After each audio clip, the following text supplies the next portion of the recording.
Okay, here we are. We're here for more Amstrad Action. Starting at issue 29, February 1988. Still £1.25. Britain's leading magazine for the Amstrad CPC 464, 664, and 6128. Not an official Amstrad publication. Printers. Lots and lots of printers. And spreadsheets. A whole £400 printer. Yay. Bobsleigh. High-speed thrills at the Winter Olympics. Timely. And they got a guide for driller. Gryzor. Match Day 2. Combat School and Phantom Club. We saw those last time. Except for Gryzor. We'll see that soon. That's what we get for this issue.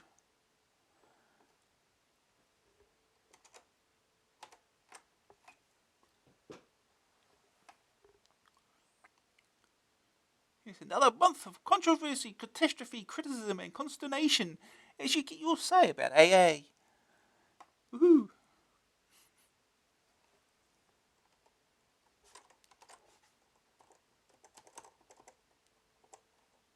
These whole 3 pages on spreadsheets. Excitement. More games. Gryzor, Bobsleigh, Rampage, Buggy Boy, Basket Master, Sorcerer Lord, Dan Dare 2, and some text adventures, I'm sure. It'd be interesting. Here's your map for Driller.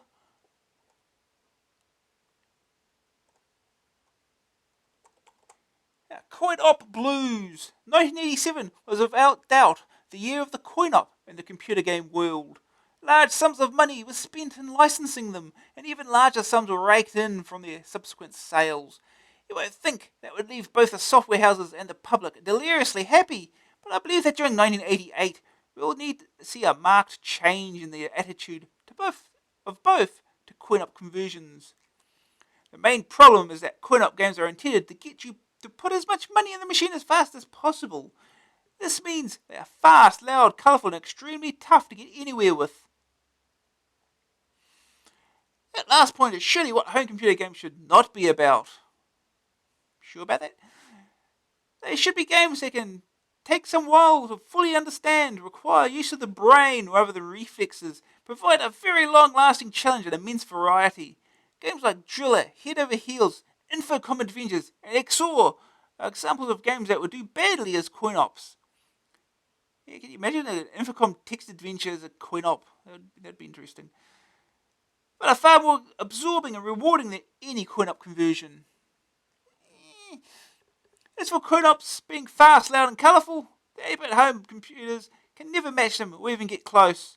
This results in endless disappointment when the home computer conversions just don't measure up to the arcade originals. It's only a matter of time before people get bored of the stream of virtually identical coin-op conversions. They get played for a week and then forgotten about. I won't be sad when that day arrives. What this industry needs is software designed for home computers that has a long shelf life and gives real value for money rather than a few hours of mindless blasting. Yeah, you want a game you can play for years. You just buy the one game, you never buy any more. Yeah, they'll fix things. Okay. Get ready for review, a slanted look at the computer world and the customer's spectacular appearance of everyone's hero, Sugar Man. That's at the end of the magazine, though. We'll have to wait for that one. Let's see what happened. The last one is to be continued, so let's see what happens. Amstrad Computer Show. Note new dates. It is your chance to try out for yourself the new Amstrad Portable, the machine the press is raving about. I'm sure they are. I remember seeing one of those things, a little tiny monochrome monitor, LCD monitor. It's probably terrible for playing games on.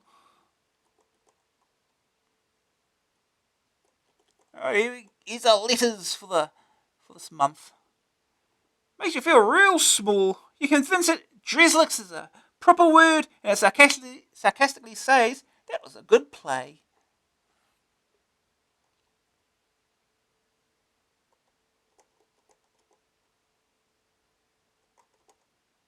Seeing double prices.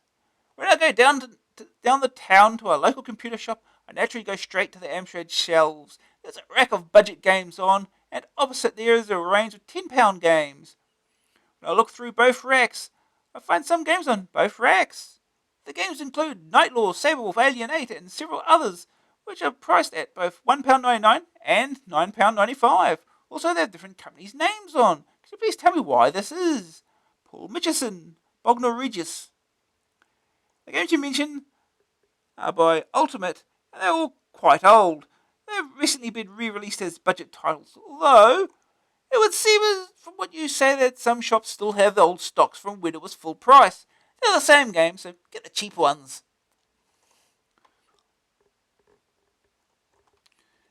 8 or 16 bits.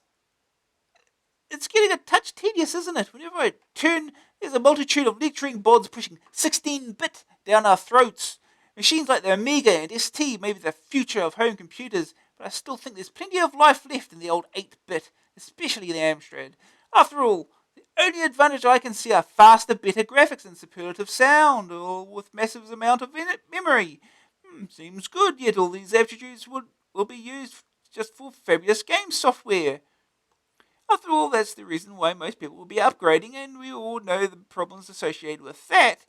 All the software and hardware add-ons become dust-laden at the back of the cupboard, or we have to go through the hassle of trying to sell it.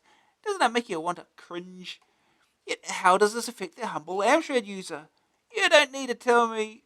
You don't need me to tell you what a strange lot the Amstrad appeals to.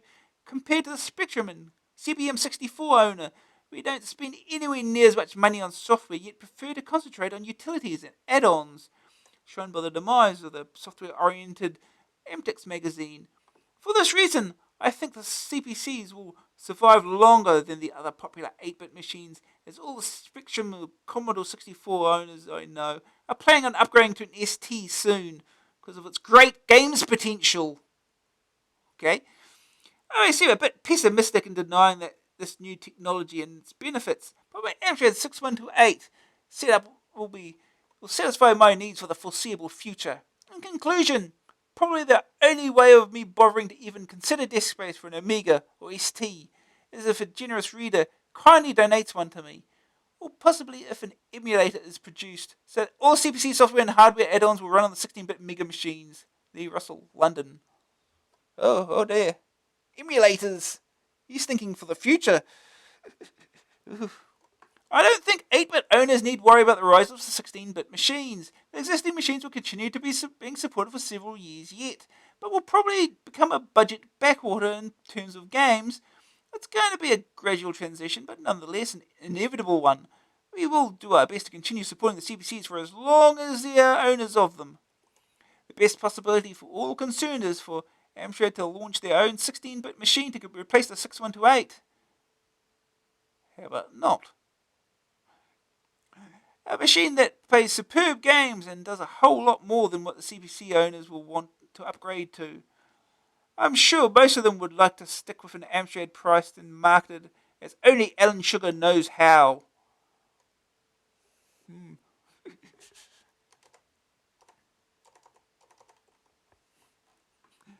Yeah.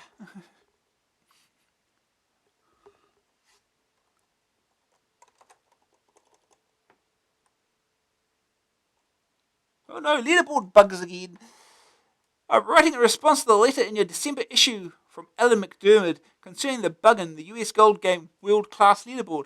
I too had become quite proficient at the original game and rated putting as my strongest point. I was therefore sent into a state of disbelief and blind fury when I found myself taking a total of 16 putts at a single hole from a distance of 2 feet.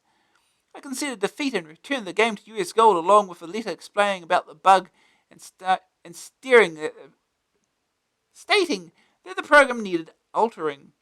After a few weeks, I received another copy of the game, but with no written reply or explanation, and needless to say, the bug was still there.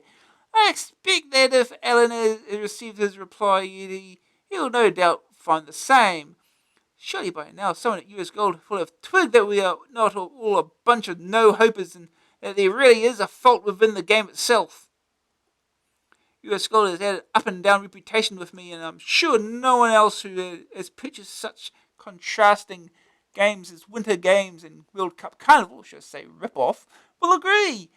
They have on their hands an excellent piece of software, but they need to provide the backup for when things go wrong. As the bug must surely have surfaced in all of the copies of the game sold, there must be swarms of angry Amstrad golfers chewing on their tees and tying knots in their putters in frustration. So come on, let's hear from you, and then maybe we can get this bug ironed out. Maybe you at Amstrad Action and your infinite wisdom could take up our case for us. And then people like myself and Alan could get back to smashing course records and not our computers in anger. Edwin Doherty, Harrow. Our influence is limited, and in my experience, software houses are more prone to do something when they are confronted by irate customers or legal action. Our most effective tool is our reviews, and in this case, much to my chagrin, we failed to spot the bug. I doubt if US Gold will release a debugged version, because the horse has already bolted, so to speak. If we all complain loud enough now, though, it might help stop a similar situation arising again. Oh. Hey, Dad, according to this, you can afford to give me more pocket money. I think I preferred breakfast when you just read the newspaper. Yeah, that'd be a bit inconvenient.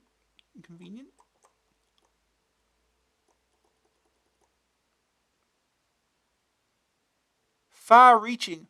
My main reason for writing this letter is the weird advert in the classifieds column of issues 26 and 27. This is an advert for Freescape.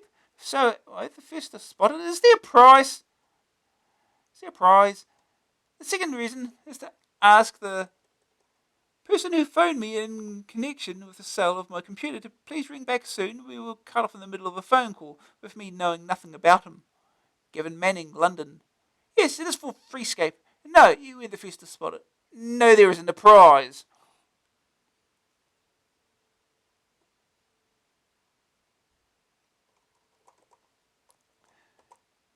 Satisfied subscriber. Some time ago, your magazine reported that a new Star Trek game was on the way. Since then, I have eagerly awaited its appearance in the shops, and have just seen it listed in the mail order catalogue, but it's for the IBM Amstrad. Why not a scaled-down version for us poor CPC owners? I'm sure it would sell extremely well, and we must outnumber the owners of the newer machines. When I say that I find Amstrad Action an extremely good magazine, however, as a very busy office worker and housewife, I find it difficult to spare the time to enter all the interesting type-ins. Would it not be possible to issue a tape/disc with these on from time to time? I certainly would be willing to purchase them for a reasonable charge. Incidentally, with reference to moans and groans and reaction in the December issue, I am a subscriber and have no such criticisms to make. I used to find that my local shops, W.A. Smith's included, used to sell all the issues before I realised they were out. I still had trouble even when I ordered it with the newsagents. Considering I also got Spin Dizzy on disc when I started subscribing, I'm well satisfied. Mrs. F. Blissett, Crawley. Star Trek is due out sometime later this year, but with its checkered history of long delays, I wouldn't like to venture a guess at exactly when. Unfortunately, we can't put the type-ins on tape or disc every month because it would cause too many administrative headaches. What we do try to do is keep them to a reasonable length, not 3 or 4 pages long, and put them on cover cassettes when we do them. Okay. When we do them. Yeah. Well, I mean, eventually, they will be putting cover tapes on every single issue. Eventually. It's still a few years away, though.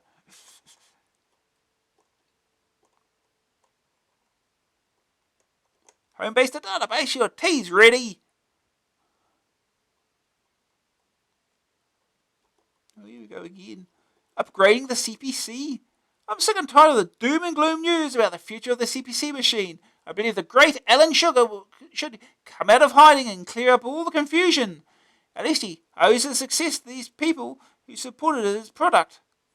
I believe there is no reason why the CPC should be discontinued. It is the best home micro available. Others pale in comparison when you consider the CPC's capabilities, speed, colour, resolution, and good basic. Alan Sugar should concentrate on the CPC and not the Spectrum, which is a nonsense machine. It's a nonsense machine. In fact, with a little upgrading, the CPC can easily give Amiga and the Atari ST a run for their money. I believe the Amstrad CPU Z80A can be upgraded to the new CPU. Sure, whatever. They would enable the palette of colour to be increased. Yeah, sure, that's how it works. Speed up the machine and perhaps boost the resolution. Come on, Alan, do something about improving the CPC before I start calling you names. Oh no, they'll teach them. Tell us about your plans for the CPC. Give us a cheery new year to start with. David Wong, Singapore. Don't worry about support for the CPCs disappearing. There will be plenty of stuff around for a couple of years at least. I'm sure it may well launch a 16-bit machine, but don't think they can base it as closely on the 6128 as you suggest. It's much more sensible for them to design a new machine. Yeah, but did they do that? No.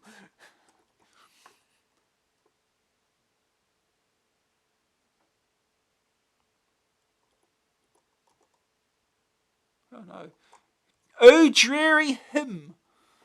Oh, dreary me, you're not going to like this, not one bit. You see, as an ex-subscriber, since issue 1 in fact, I've seen Amstrad Action travel through thick and thin, no pun intended, over the years, and can't withhold my burning desire to air my views on the drastic decline of a once fabulous mag.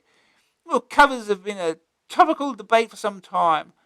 I always used to admire Amtex's artful covers, and wondered why you stuck with the boring old photos that appeared month after month. I noticed your latest issues are now featuring info covers. Oh, what is inside? Original or what? Come on, get a grip, huh? Admittedly, your game reviews have maintained a reasonably high standard, though. I wish you'd use a bit more colour now and then. You raised the cover price because Amtex's demise. Oops. No, I can't tell the truth here, can I? An extra 25 pence for no apparent reason. High paper prices is weak, to say the very least. See Stevens' reaction 28 for another sane comment. The Pilgrim remained a totally boring feature. Scrap it and replace it with interesting features on software houses and interviews, etc.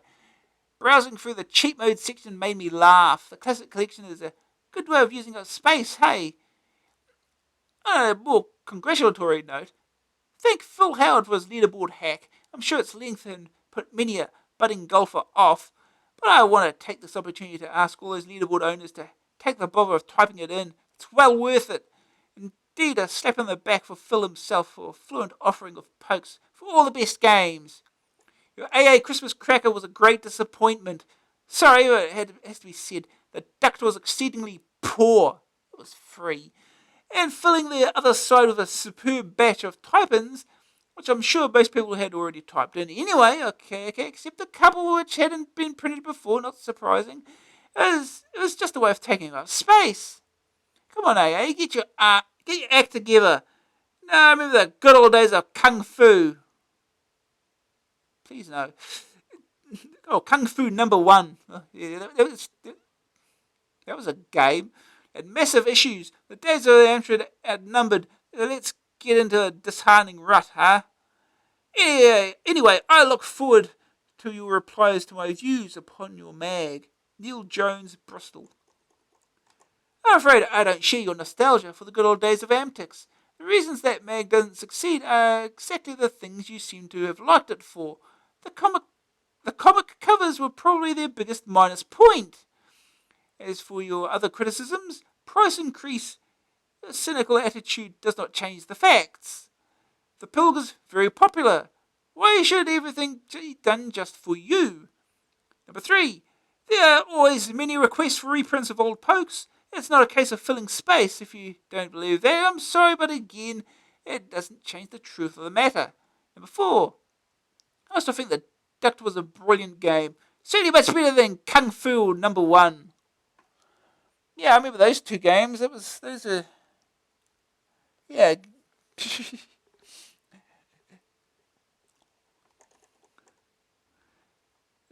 Number 5. It costs us money to put the type-ins on the tape. We do it because we think that the readers will find them useful and interesting.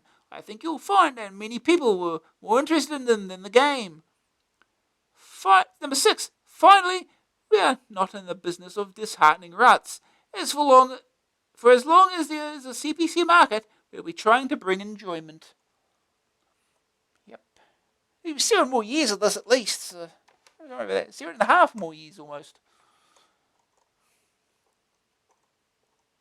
Alright, Amscene. Here, all the news of the future. Who's the pretty boy then? Poetry Plus is the new version of a drawing and design program from Treasure Island Software. It's an enhanced version of the program which we reviewed in issue 18. It costs $26.90. It includes 2 discs, the Poetry Plus disc and the Poetry Plus library. If you buy before the end of February, then you'll get a free disc containing an educational program called ABC. It illustrates letters of the alphabet when they are pressed on the keyboard with an animated picture of an object beginning with that letter. It's available now on disc only for all 3 CPC machines. Diskless Drive. Sussex-based firm SBS Computer Supplies have announced the world's first 3-inch disc drive head cleaning kit. Clearhead, as it is known, comprises a 3-inch disc with special cleaning fabric and cleansing fluid. According to SBS Clearhead, it takes 30 seconds to remove dust and other harmful contaminants from a drive head's surface. Each cleaning kit may be used a maximum of 15 times, and each kit wipes the pocket of £9.95. Oh. Do you sincerely want to be a programmer? Houston are looking for a team of programmers to write a game, which is due for release in the late summer of '88. The game concept has already been decided upon and will come out on both 8 and 16-bit machines. Houston will need a full-time team leader and 2 coders and freelance graphics artists and musicians. The team leader needs to be a serious-minded individual with an established track record in the computer entertainment industry. The 2 coders need a good working knowledge of at least one home micro and be looking to broaden their experience in a successful programming environment. Ooh, cool, Houston, if you think that you fill that bill. Ooh. Amstrad and Epson settle. The legal wrangle between Amstrad and Epson over the use of the letters LQ in printer names has been settled. Epson have dropped a lawsuit against Amstrad and agreed to both companies using the letters LQ, letter quality, on their printers. The disagreement arose when Amstrad launched their LQ 3500 printer, and Epson issued a writ to try to stop them, claiming that LQ suffix was recognized as being associated with Epson. Now the dispute is settled, both computer companies are going ahead with planned printer launches. Epson's latest launch is the LQ 500, which you'll find more details of on page 27. Amstrad are bringing out the LQ 5000, a wide carriage printer.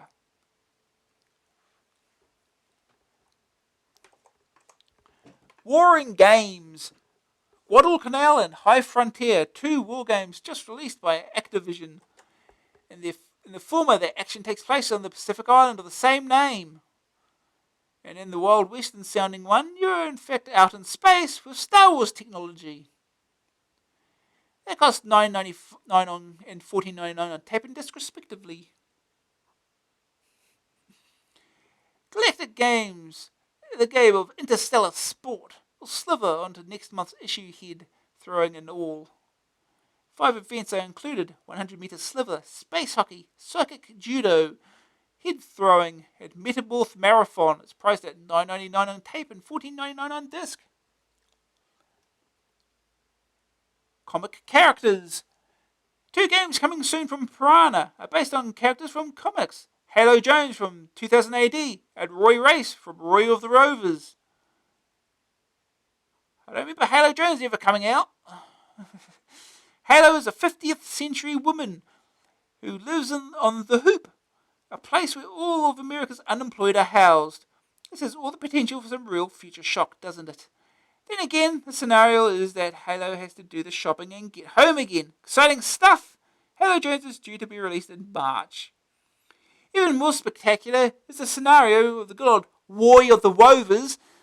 That evergreen football hero, Melchester Rovers, is in danger of being demolished, and not surprisingly, Roy is displeased. A charity match has been arranged by Roy to raise money to keep the ground going. The team have been kidnapped, and the match is only hours away. If Roy doesn't find all the players by the kick-off, then he'll have to play with what he's got, or even alone. The big question, of course, is can you fit all those egos onto one pitch? Both games will cost $9.95 and $14.95 on tape and disc respectively. Compendium Gremlin. Compendium is a new compilation by Gremlin with 4 games. Is that it? Oh, yeah. That you probably haven't played since childhood. The Snakes and Hazards, Christmas Ludo, Shover Sledge, and Tiddly Drinks. The playing pieces are all animated players of the Wink family. Compendium is priced at $9.99 and $14.99. Also from Gremlin is Masters of the Universe, the movie. That's the title of the game. Honestly, He-Man and Skeletor battle it out on Earth in an attempt to defeat each other once and for all. Some hope. $9.99 will get you the tape and $14.99 the disc.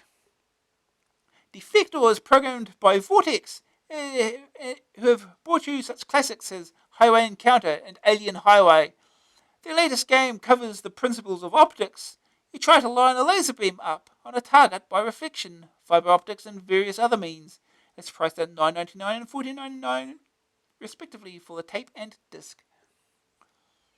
Activision Newies. The Prestige Collection is a new compilation of 4 of Lucasfilm's hit games on the Activision label. They are The Eidolon, Rescue on Fractus, Ball Blazer, and Coronus Rift. It will cost you $9.99 on tape and $14.99 on disc. IK Plus, the sequel to International Karate, is on the streets now. It's got an extra features added to make life more difficult for you. New moves have been added, and now there are 3 fighters on the screen, you and 2 opponents. IK Plus costs $9.99 on tape and $14.99 on disc. CBC's Get the Krypton Factor. New games label TV Games is releasing a game based on the Krypton Factor TV show. The show puts 4 contestants through their mental and physical paces to find a champion. The computer version will also combine tests of mental agility with joystick action. Will they manage an assault course to match up to combat school? Armchair geniuses and couch potatoes can test their skill for $7.95 on cassette. Captain Bob and the Tetrominos. Microsoft is spinning out Tetris, a puzzling game from Russia, where you try and fit all the pieces together. It's based on Tetrominos, which are shapes made up of 4 squares joined along the edges. The idea is that they tumble onto the screen and you have to pack them as neatly as possible to stop them reaching the top of the screen. It sounds simple, but it has all the makings of an incredibly addictive game. There's even going to be a high score competition run by Microsoft, the winner of which will get a trip for 2 to Russia. Woohoo! $8.95 for the tape price and $12.95 on disc. It's due to arrive by the end of January. Return of Dexter. The follow-up to Get Dexter is winging its way across the channel. The French version is called L'Ange de Cristal. But the English version, which is being produced by Infogrames, isn't ready yet. Not even the name has been decided. In the meantime, here's a screenshot of the French version to whet your appetite. Where's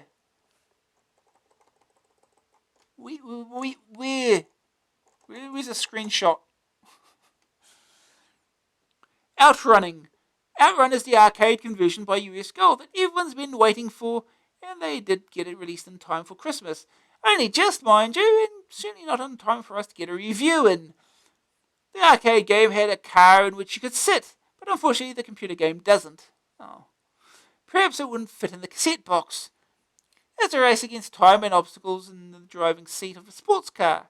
It costs $9.99 on cassette and $14.99 on disc.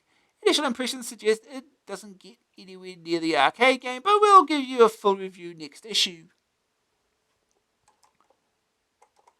A 16-bit Amstrad. Rumours are rife that Amstrad are set to launch a new 16-bit competitor. However, true to form, Amstrad are keeping tight-lipped about the subject. We can't disclose any information until the product has actually been released, was all spokesperson for the company could offer. The rumours have been sparked by a story in Computer Trade Weekly suggesting a Commodore Amiga compatible machine was under development. An article in Popular Computing Weekly followed indicating that the machine would come as a direct replacement for the 6128. And there are others that believe that's Amstrad's idea of an early April Fool. There definitely is room in the market for another computer, especially one using 16-bit technology. There are large numbers of people planning to upgrade from ZX Spectrums, Commodore 64s, and Amstrad CPCs to something a little more exciting and powerful. This time next year, the Atari ST and Amiga population will have grown rapidly, possibly even outnumbering 8-bit machines. Amstrad are in a good position to bring out a computer with a specification close to current 16-bit machines. Will they do it? Well, they haven't denied the rumour, but then they haven't admitted to it either.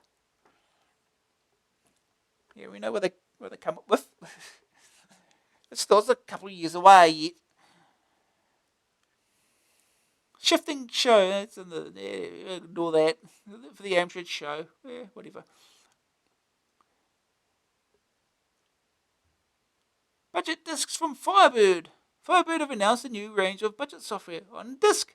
They're all old titles, but now available 2 to a disc. Each disc selling for $6.99. Cheaper disc software is what Amstrad users have been crying out for, so let's hope it starts a trend. Good luck with that. There are 8 discs to choose from, containing 16 games. Thrust and Ninja Master, Rebel Star and Pneumatic Hammers, Thrust 2 and Parabola, Harvey Headbanger and Willow Pattern, Gunstar and Ultima Ratio, Spaced Out and Realm, Mission Thunder Zone and Think. I think they got it around the wrong way there. And Genocide and Bomb Scare. I think it's supposed to be Mission Genocide and Thunder Zone, because that's what the games are called. There's some good titles in amongst them, including the Rays, Thrust, Rebel Star, Harvey Headbanger, Mission Genocide, and Think. Helpline. Yeah, there's people offering help. Tetris. Microsoft. A New World from Russia. One of the all-time computer classics, unbelievably addictive. It's perfectly simple and simply perfect. 94% in Zap 64. Available on Commodore 64 128 tape and disc, Spectrum tape and disc, Amstrad CPC tape and disc, Amstrad PCW tape and disc, BBC Electron tape and disc, MSX tape, Atari ST disc, Amiga disc, IBM PC and compatibles. So pretty much on everything. These are printers. Panasonic KXP 1081. It's almost the printer I've actually got. I have a KXP 1180. I did use it with my Amstrad as well. It works perfectly fine. And it even works with Windows 95. So it was useful even later. Star NL10. It's a serial printer even. Amstrad DMP 3160. Epson EX800. Panasonic KXP 3131U. It's a daisy wheel printer. Epson LX800. £385 for a daisy wheel printer. Ooh. It's surprising the type of people making the headlines these days.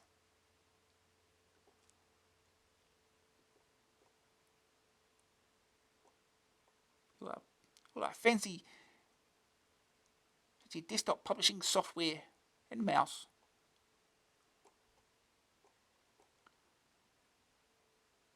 Oh god, laser printer. The GQ 3500 laser printer from Epson. £2,064.25 and it's yours. That's a lot.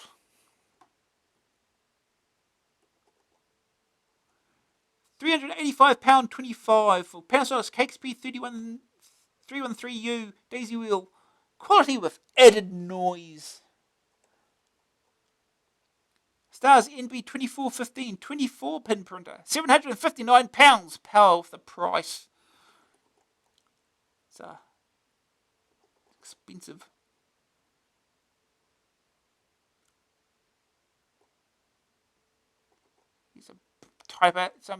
print out examples, stuff, and software even. More ads, yay!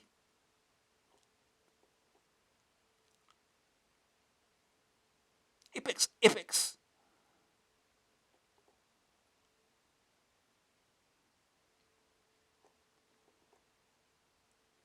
Words work. How to get the most from your word processor and printer.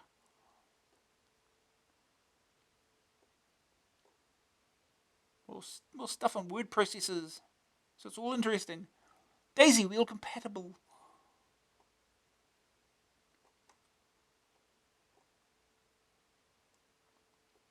Absolute beginners. The second in a series of articles taking you from complete ignorance to complete mastery of basic. This is complete mastery. Complete mastery.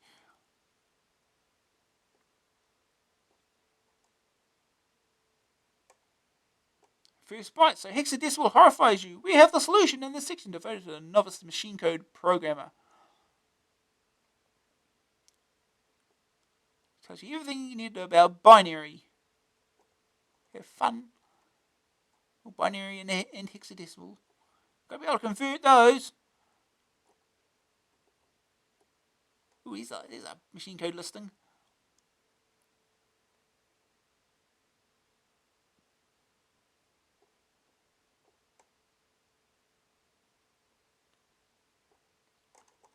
Basic word processing 3 in a 6-part series.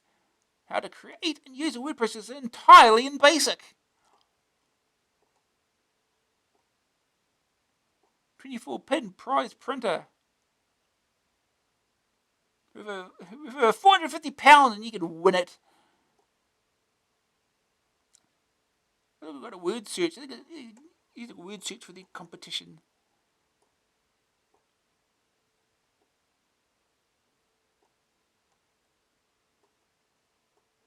Spread a little happiness with spreadsheets.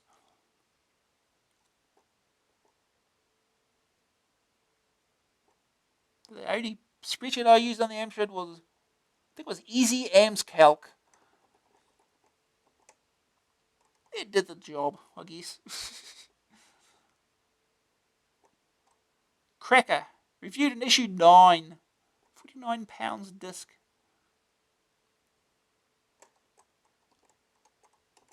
Manual is easily digested. Command keys are obvious and soon learned. Bad news, 5,000 cells are quickly used up. Poor formulae options.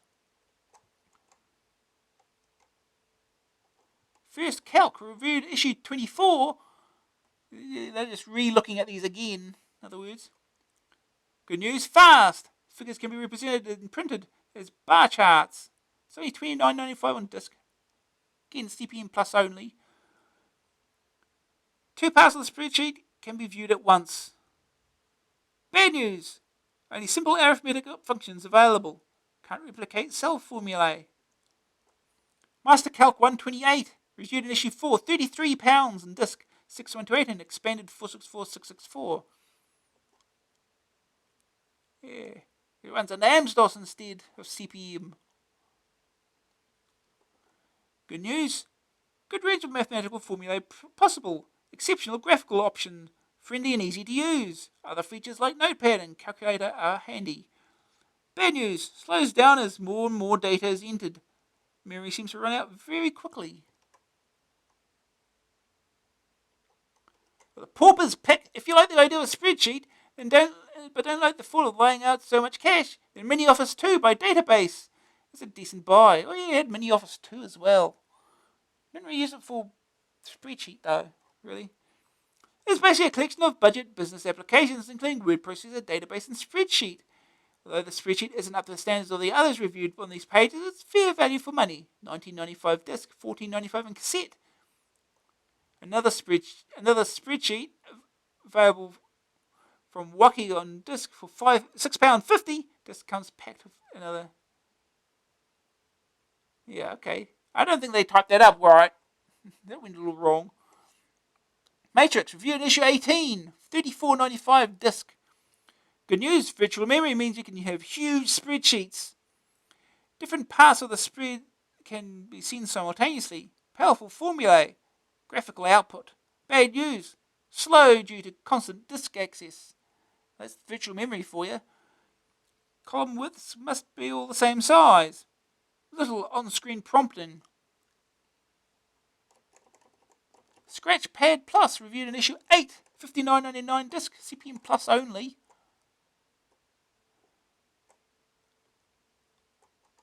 Good news. Large number of cells possible. Useful mathematical facilities. Friendly, fast, and flexible. Good manual. Bad news. No graphical output. Limited by memory, not disk space.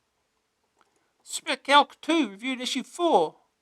$49.95 on disc. CPM Plus only.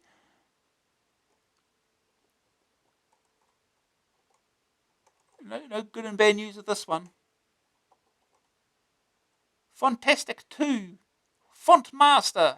Rubbersoft, £8.50 tape, £11.50 disc. Make your own fonts.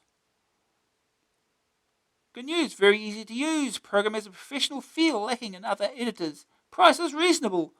Bad news, only 2x2 size of display.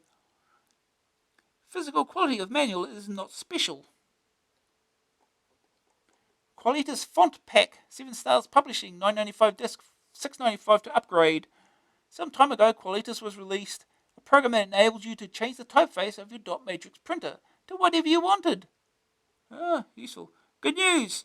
Display fonts are attractive and impressive. Clarion is distinctive font which will attract attention. Price of the fonts is about right.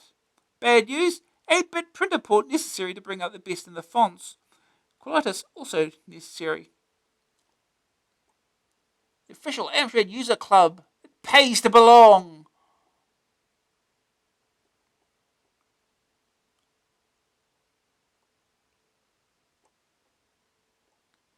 Something horrifying and inexplicable is going to happen. Schwarzenegger, Predator. Nothing like it has ever been on Earth before. It came for the thrill of the hunt. It picked the wrong person to hunt. You. Commodore 64 128 cassette and disc. ZX Spectrum 48K, 128K and plus. Amstrad CPC cassette and disc. Atari ST.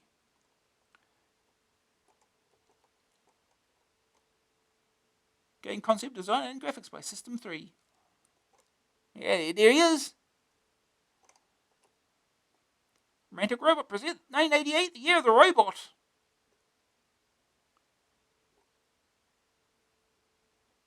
Yes, pushing the multi-face 2.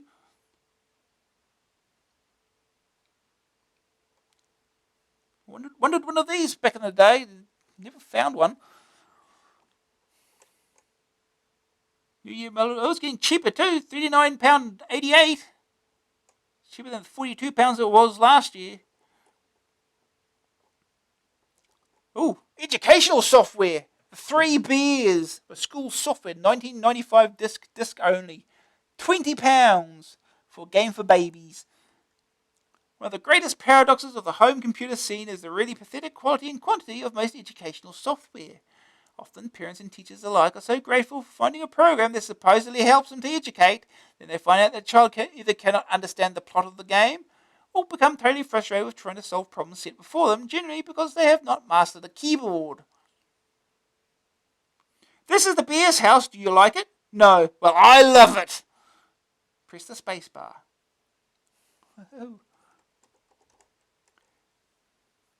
Good news. Program is indeed quite educational.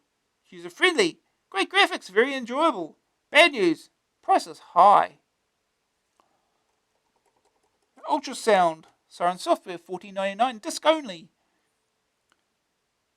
Siren Software have been releasing a steady stream of software over the past year. Many of these having originated from France. Indeed, Ultrasound is the latest product to swim the seas to adopt the Siren sticker.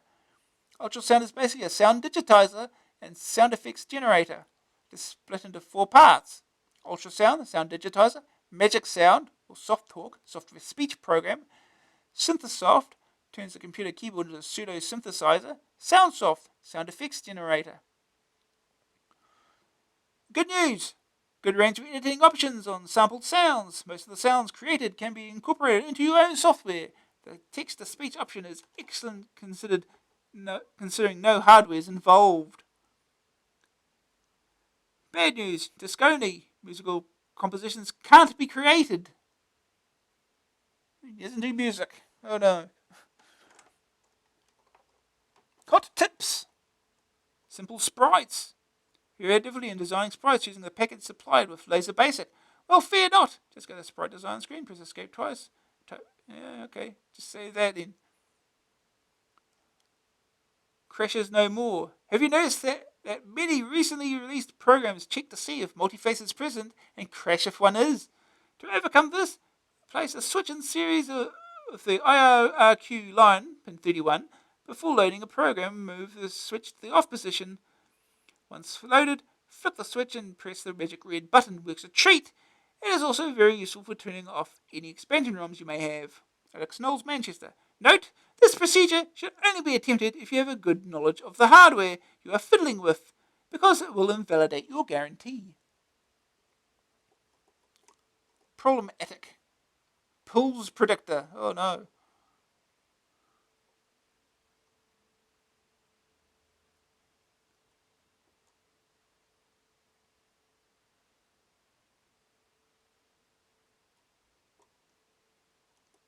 Relocating basic.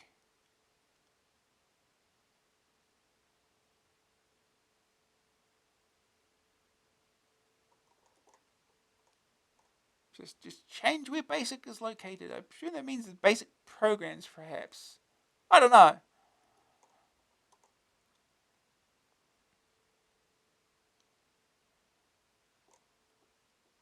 CPM password protection remover. Ooh.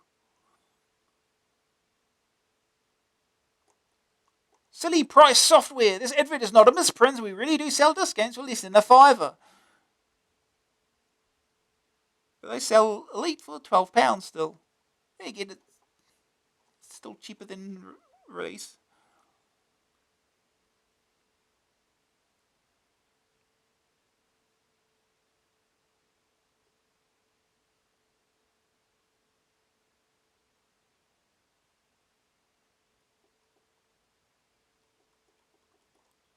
The Dart Scanner.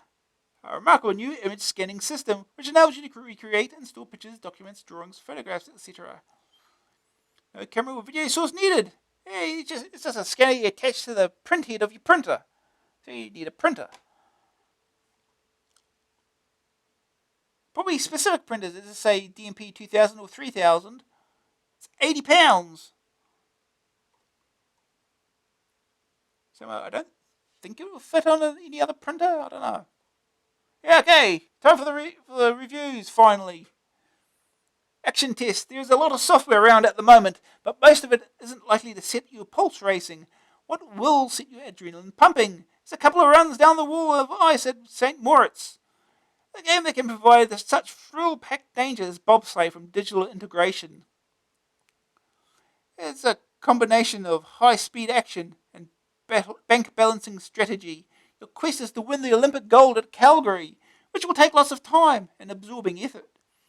If that isn't your cup of tea, then there's non-stop blasting in Gryzor, fantasy wargame struggles in Sorcerer Lord, and a good look at the latest batch of coin-op conversions including Rampage, Buggy Boy and Super Hang-On. The first game is Gryzor. Ocean, $8.95 cassette, $14.95 disc, joystick keys. The Durs have invaded Earth and set a base in an obscure part of the planet. They want to alter the atmosphere and weather so that there is another ice age and they can rule the world. You, Lance Gryzor, have been volunteered to destroy the atmosphere processing plant. There are 3 stages to the game and each one is split into smaller sections. 3 stages are the enemy stronghold, the atmosphere processor, and the mothership. The first section is similar to 3D Hardest and Game Over with horizontal fixed screen graphics. In this section, you must reach the alien stronghold and blast your way inside. The landscape is filled with enemy soldiers and gun emplacements that are out to kill you.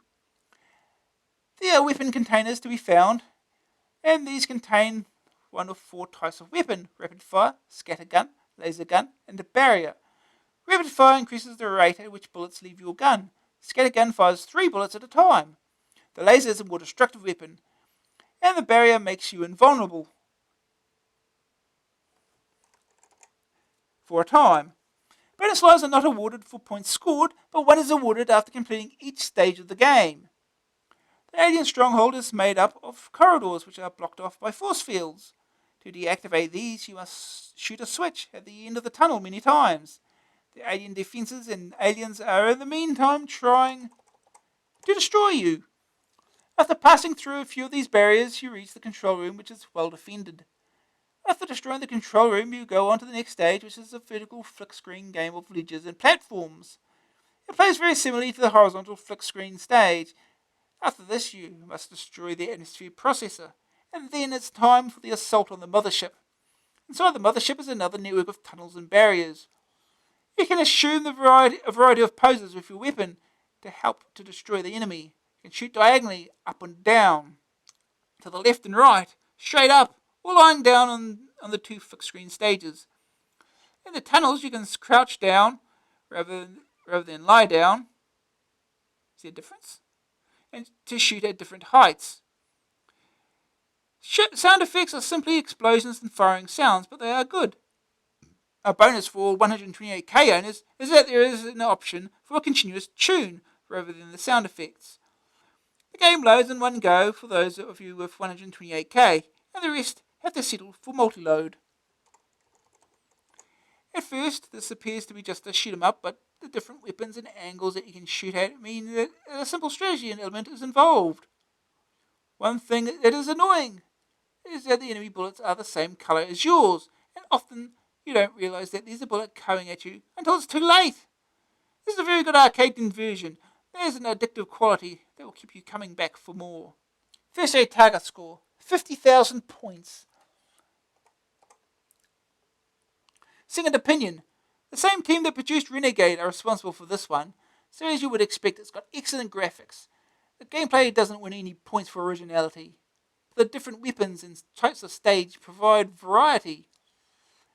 It won't last you that long in its challenge, but it's a fun blast for a few days. Green screen view. The enemy soldiers are almost invisible in green. The verdict. Graphics 83%. Colourful and well animated characters. Enemies sometimes merge with the background, especially on green screen. Sonic 64%. Continuous tune for 128K machines. Not much sound for the rest. Grab factor 87%. Once you start playing, you just won't want to stop. A bit difficult to begin with. Staying power 76%. Lots of screens to keep you occupied. Once you complete it, you probably won't play it again. AA rating 82%. One of the best arcade conversions in recent months. Okay. Now we can play it.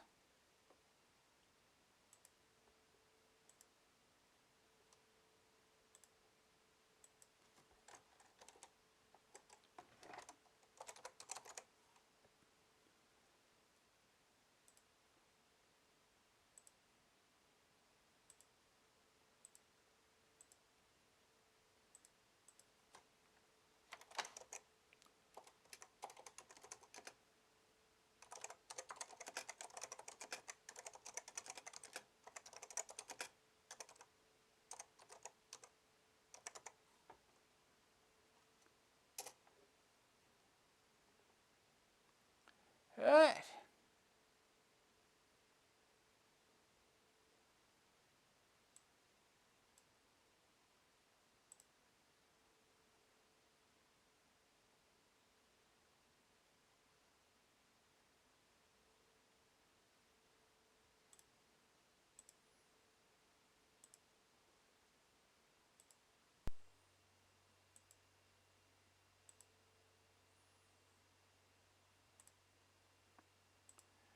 Okay.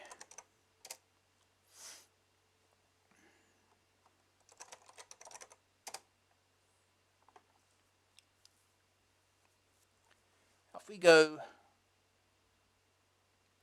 Gryzor, or Combat School Demo. Play Gryzor. We played Combat School last time.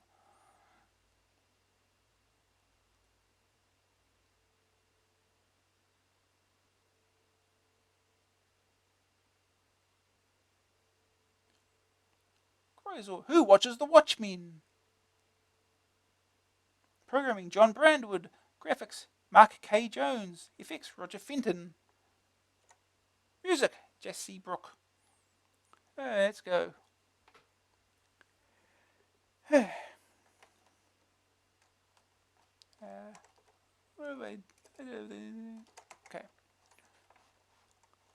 I will.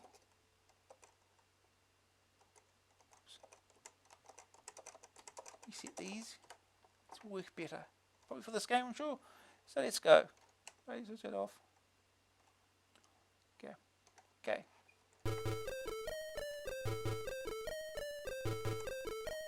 Down we go. Well.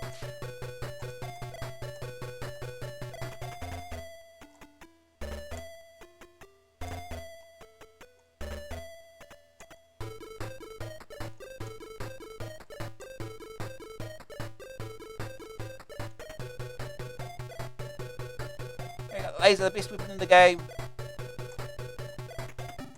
Oh, we'll stay down here. Safer, sure.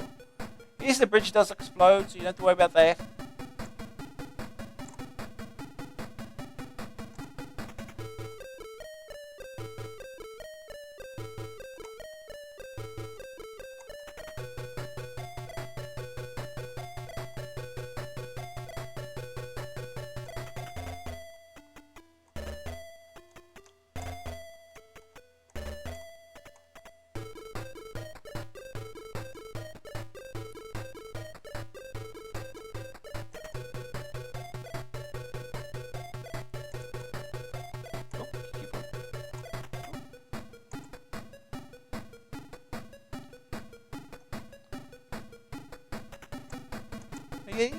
Just the usual problem with fixed screen games. You get killed just by an enemy just on the edge of the screen as you switch screens.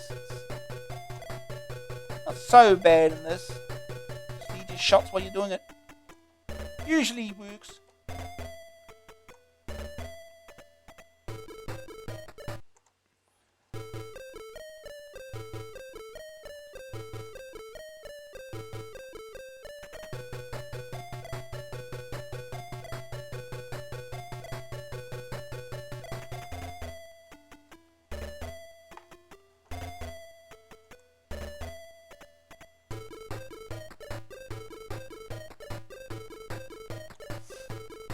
Basically, the trick to the game is keep the laser. In other words, don't die.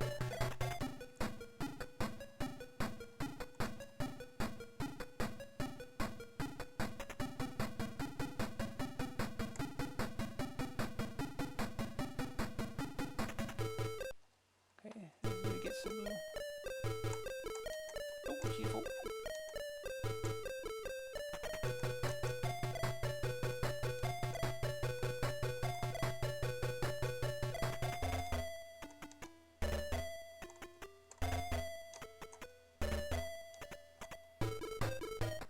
Here we go. We didn't die.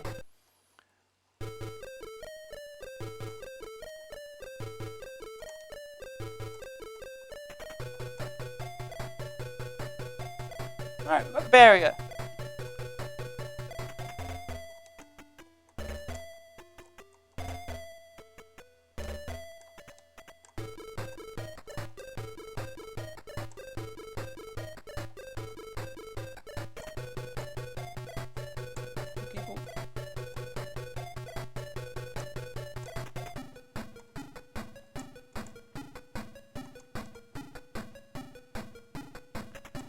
Still die by falling off the screen.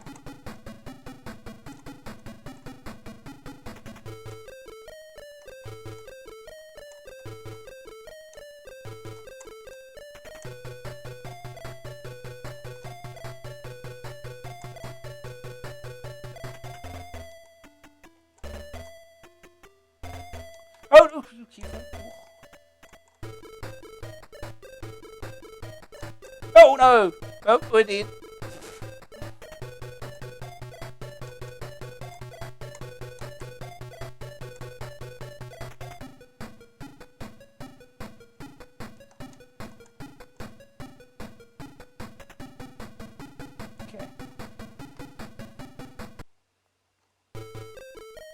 go.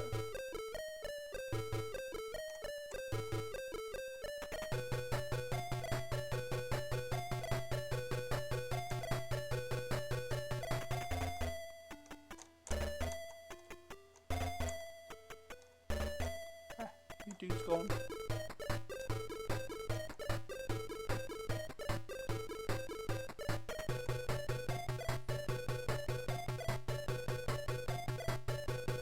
See if we can get a weapon. Good dude will show up eventually. There he is. Okay, we've got the spread shot.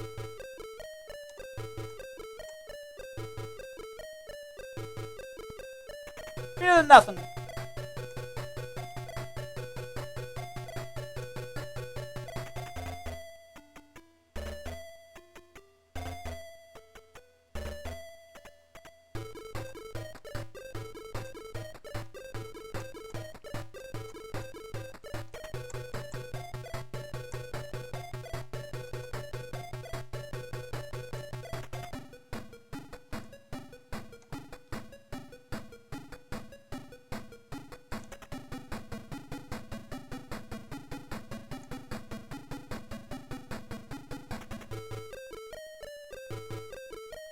Rapid fire.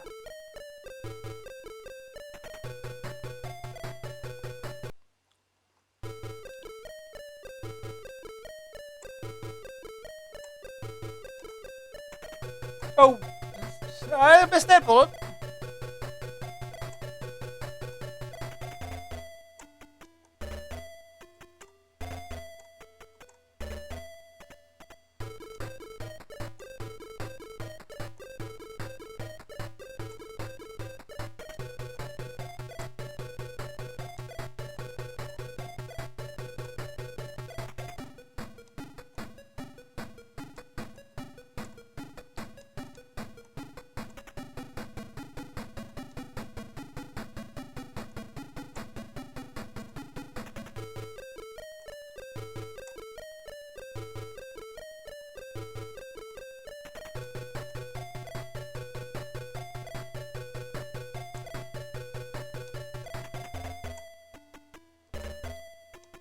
Oh.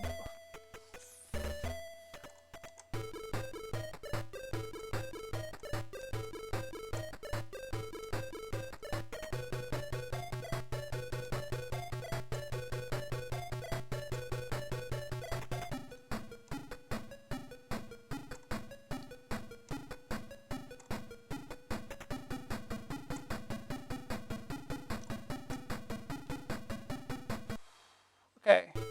Final stage.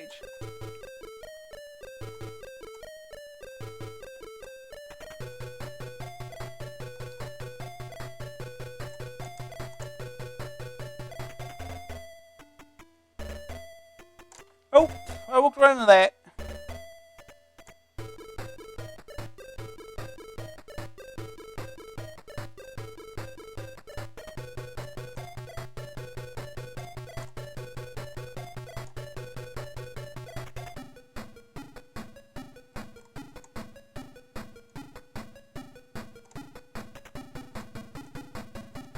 I missed it. Come on.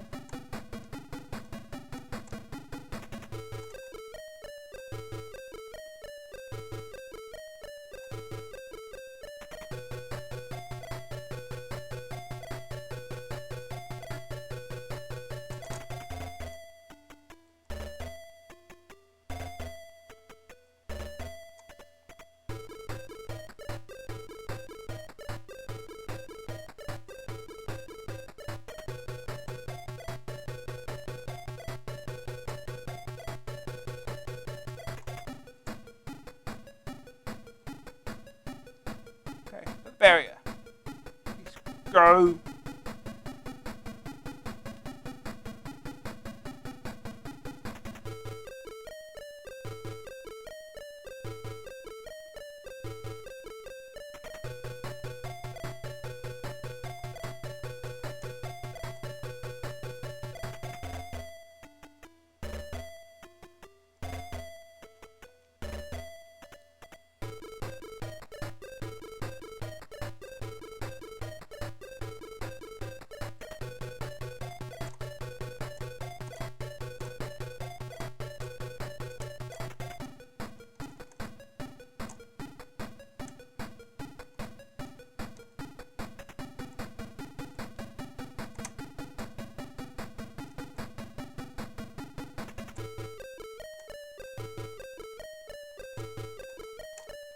Yeah, yeah.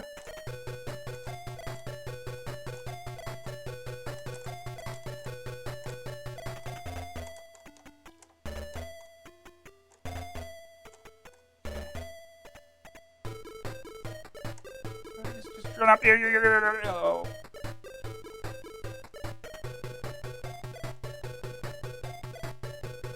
Can we do it? We have enough lives to just tank us? Why not?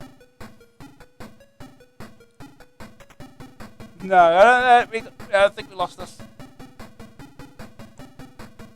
Oh, no, we did it! Perfect. Congratulations, you have saved the Earth from the evil alien threat. Unfortunately, destroying the heart activates a self-destruct mechanism, which blows up the planet. How sad. Bluey. The end. Original soundtrack available on Jean-Michel Fenton Records. Game over.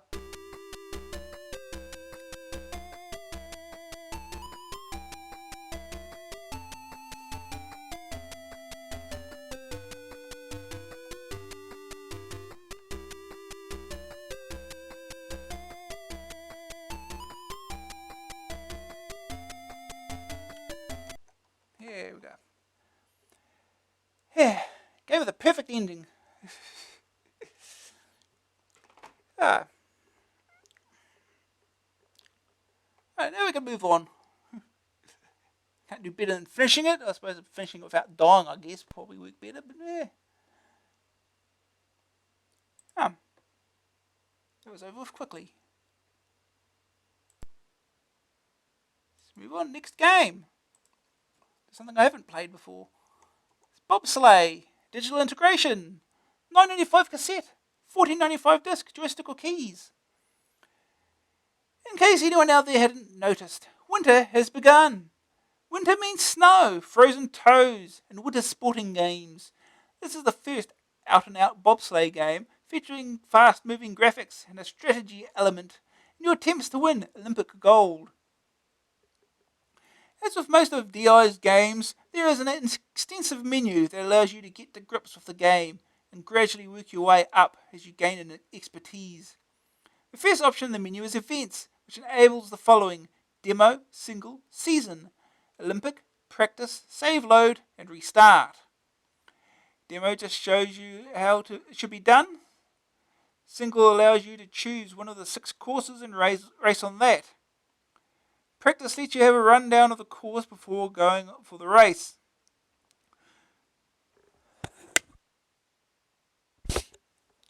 A season is a series of 12 runs, 2 on each course, where you try to amount championship points. The Olympic option can't be used until you have an Olympic class bob and have finished in the top 3 during a championship season. Points are scored according to your finishing position in the race. 8 for first and 1 for 8th. Unless you crash, in which case you don't score anything. Restart lets you start again from scratch. Players come next, and from this you can select the number of players and the nationality of your team. 1 or 2 people can play. In the 2-player game, you each choose a country to represent. Venues lets you choose which course to race down. In the single option, get a map of a course and see the world records for the particular course in both 2 and 4-man bobs.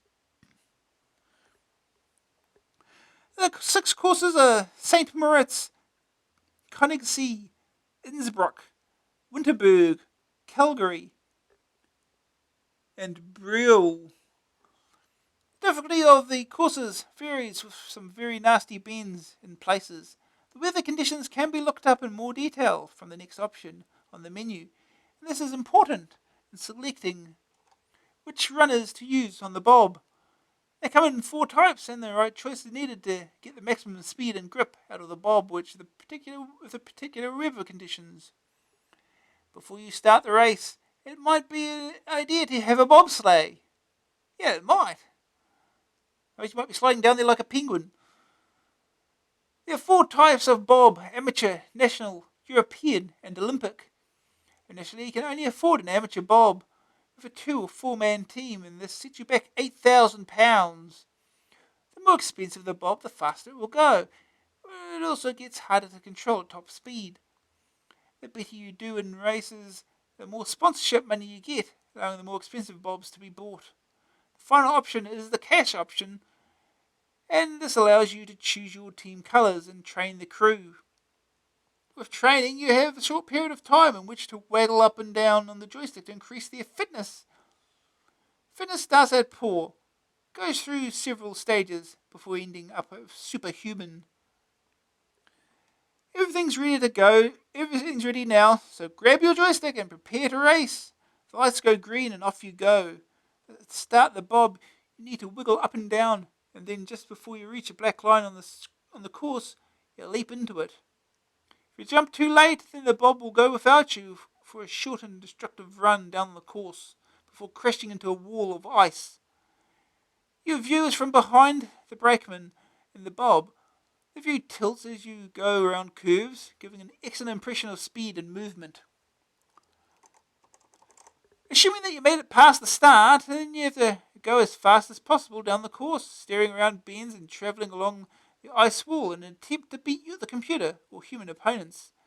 Take care that you don't go too high on the banking, because crashing causes severe damage to your bob and bank balance. Crashing is pretty spectacular, never fatal, but it does lose you the race.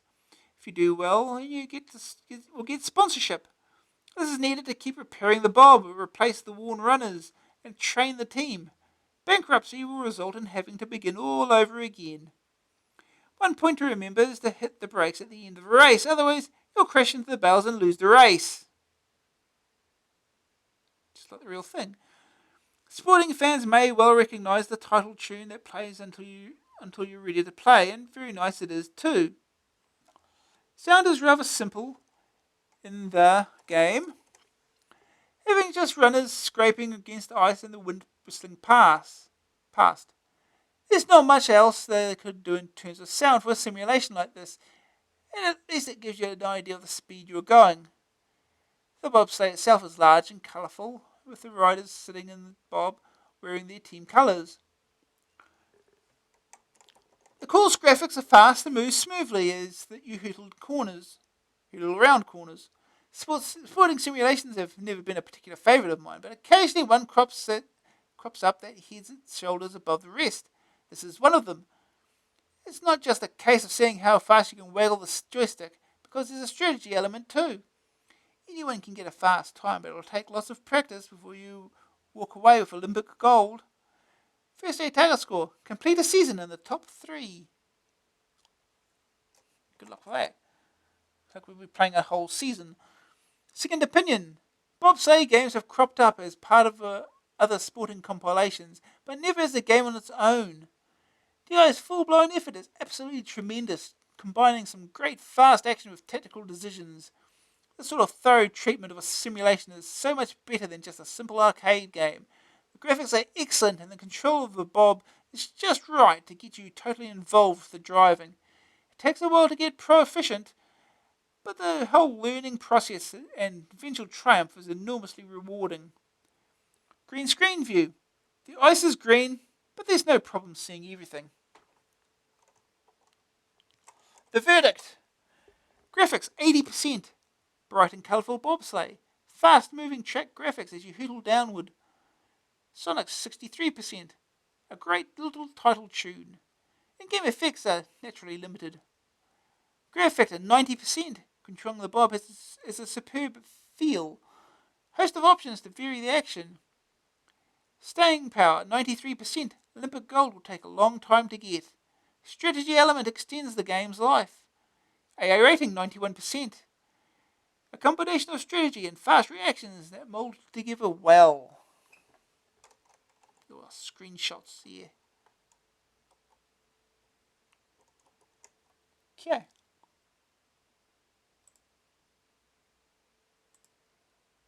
Let's get started.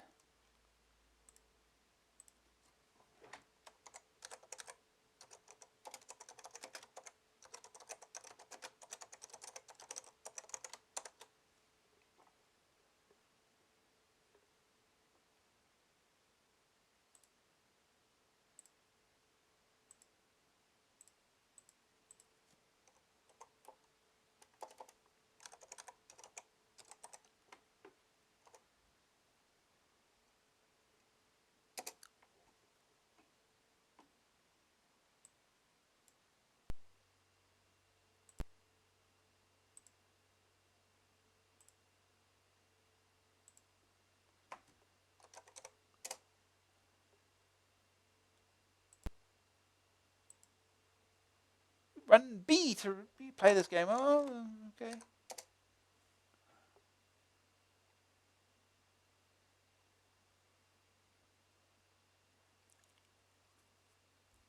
Bobsleigh, Digital Integration Limited, 1987. Security. Oh. Well. Copy prediction time. Let's go. Look up the manual.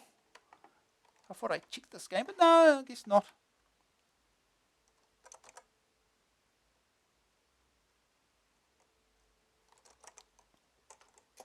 See if it's here. Hopefully I can find the security codes here.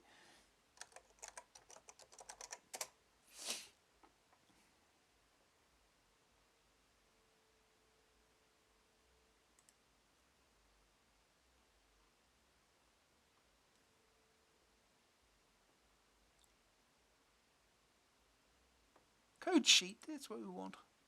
Spanish, who cares? Shouldn't matter.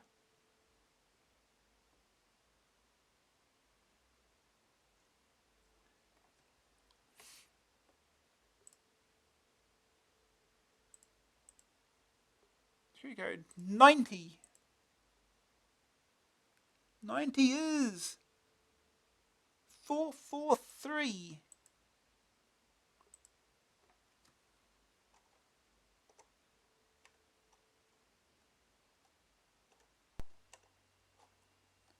Four, four, three.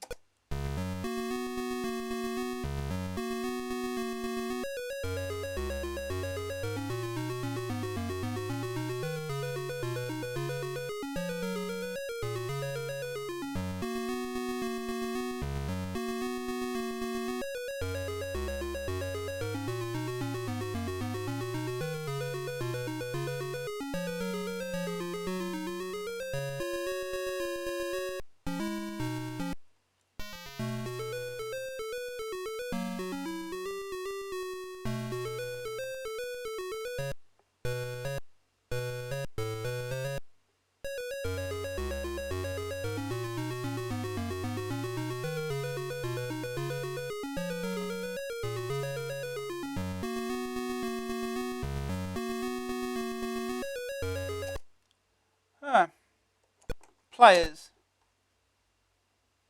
Oh, wait.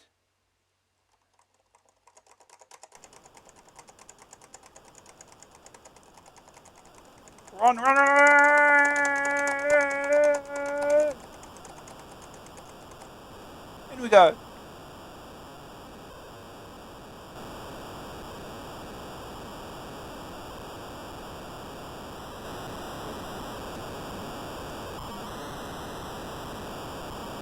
Oh, bump.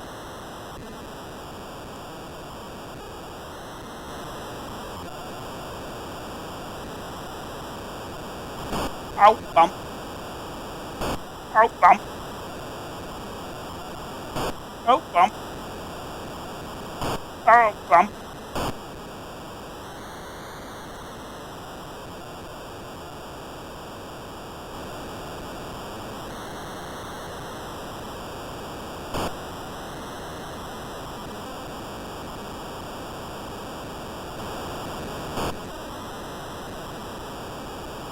He's never crashed.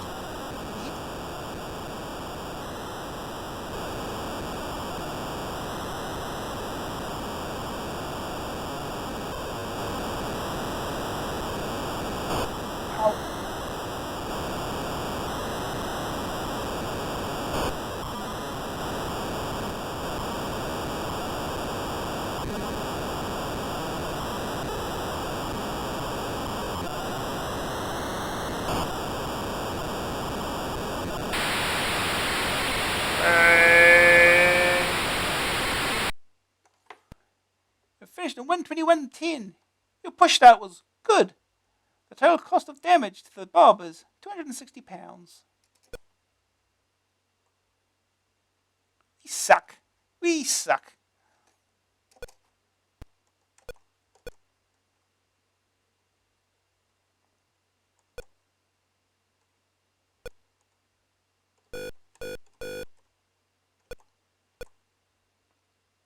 Escape abort enter starts. Run. Oh, this is run 2. We gotta do it again.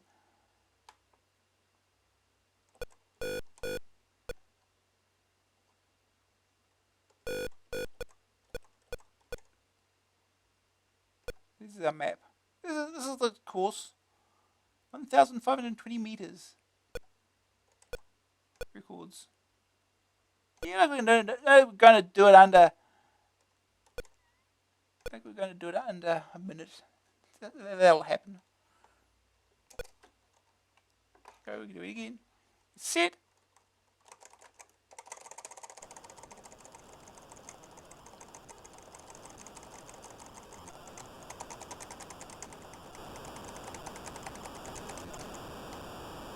Go.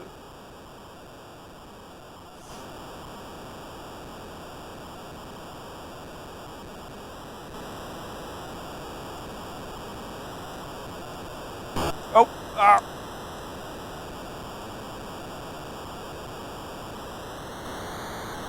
too bad.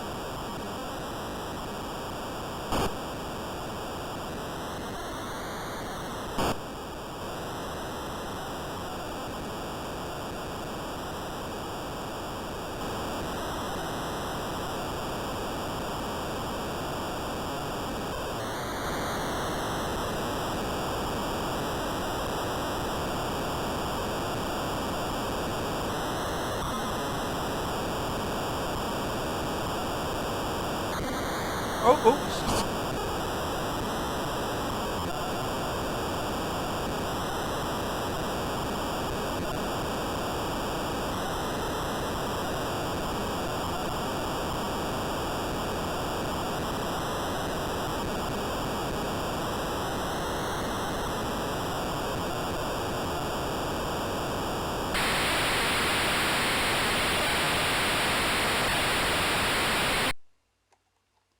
finished on 111.40. Your push start was good. Total cost of the bob was £385.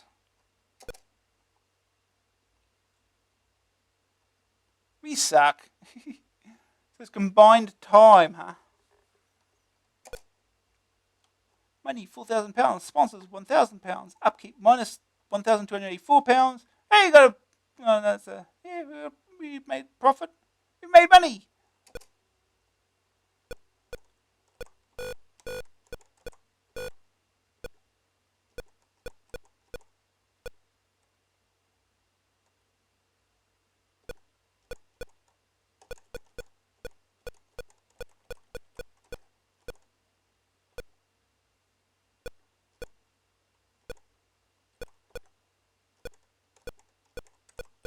I have no idea what types of runners you're supposed to use. I have none whatsoever.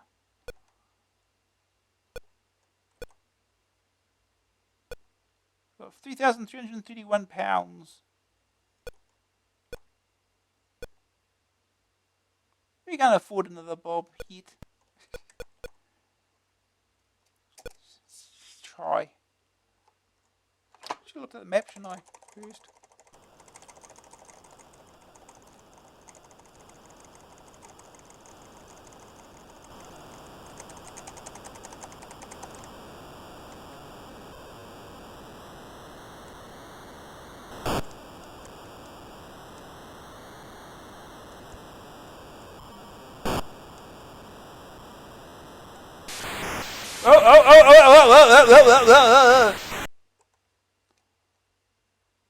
That didn't work. We crashed around there.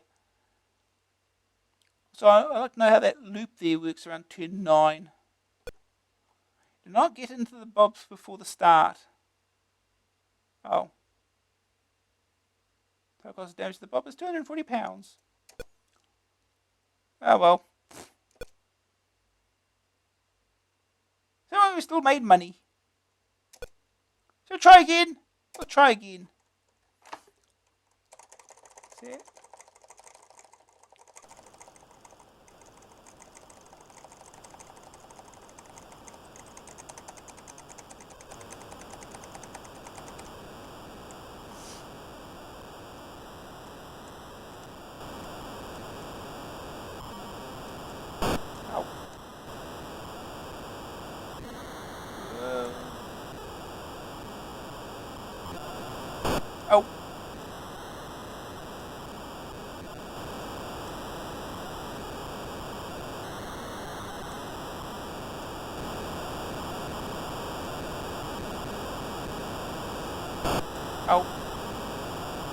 Ow. Ow.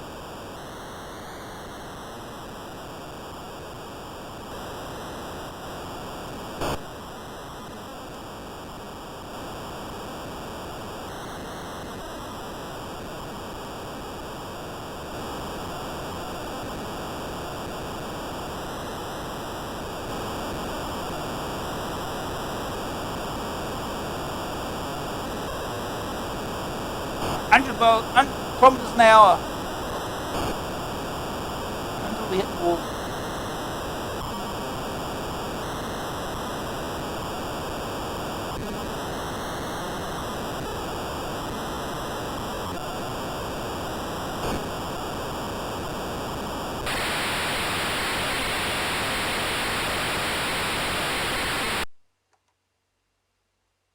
You finished on 1:15.70. Your push start was good.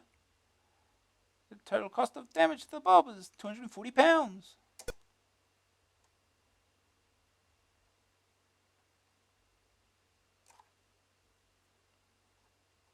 We still suck.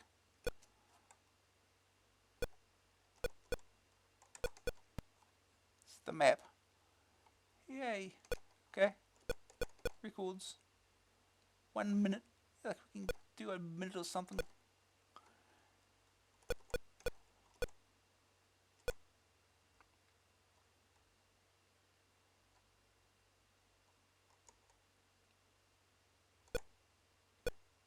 Try that. See if it makes a difference.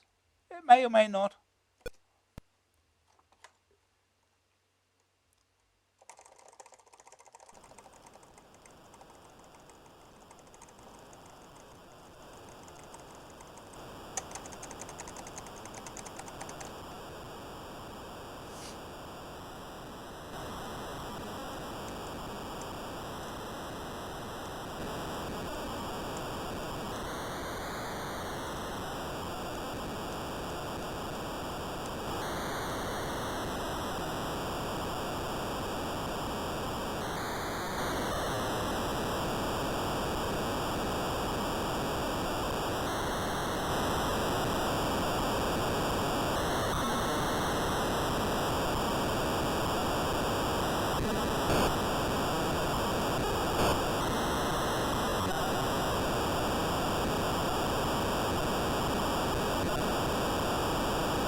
Finished on 105.60.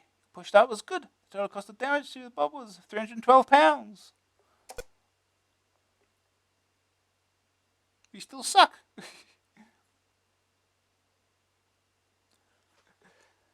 Yeah. We'll look at one more track, I guess.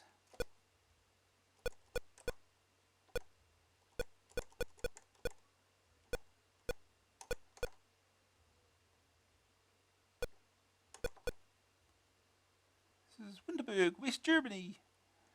There's another loop in there. Let's go.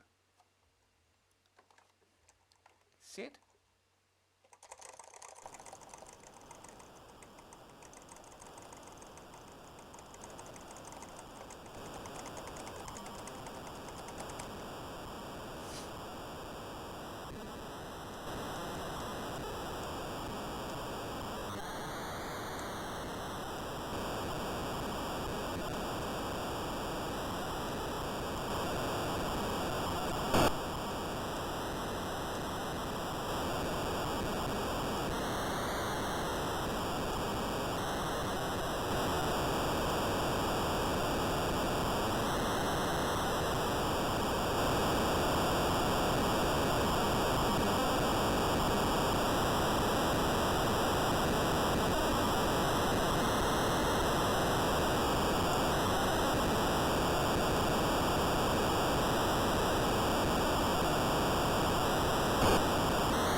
Oh, gee.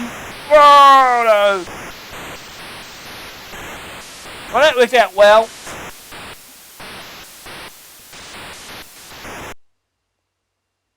Crashed. You crashed due to poor steering. Pretty sure that's poor steering. In other words, you suck.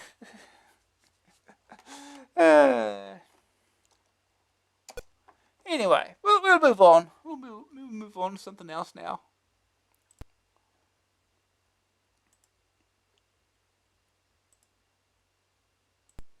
Next game.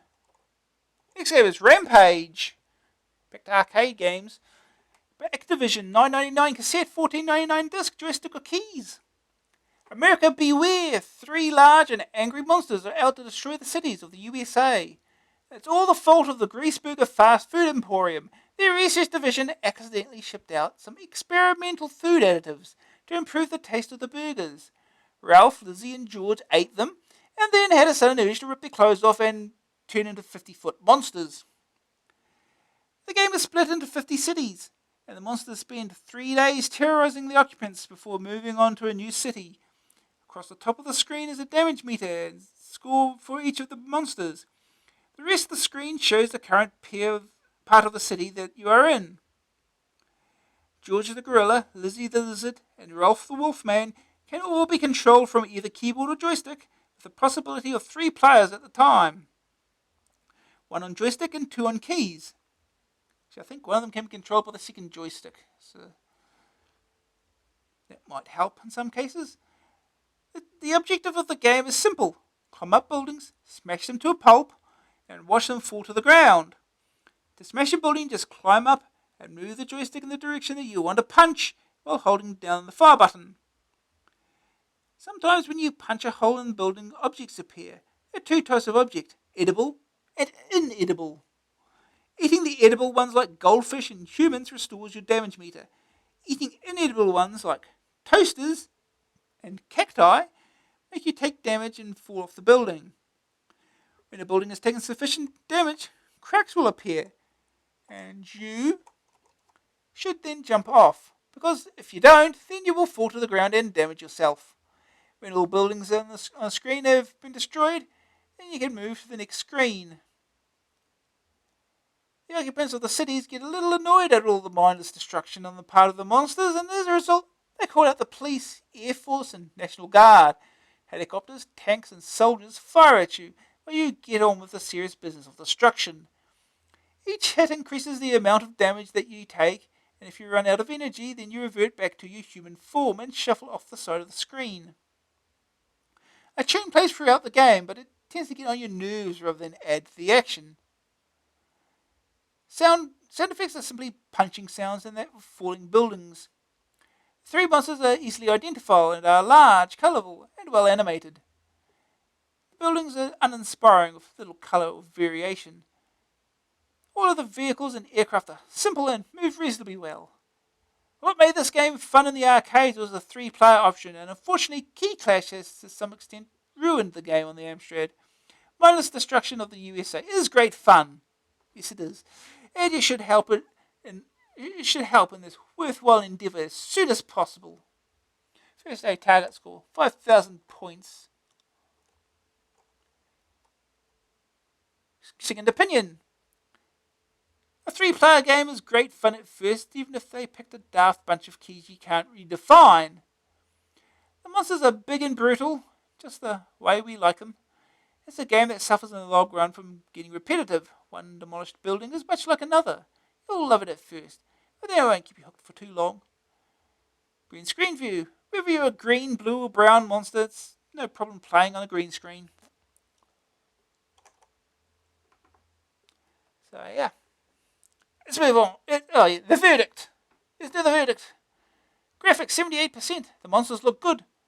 Pity about the drab scenery. Sonics 57%. Irritating tune. Sound effects aren't much better. Graph factor 82%. Demolition is great fun. 3 players adds to the enjoyment. Staying power 70%. 150 screens to complete. They are all very similar. AA rating 76%. A good game that lacks variety in the long run. Okay.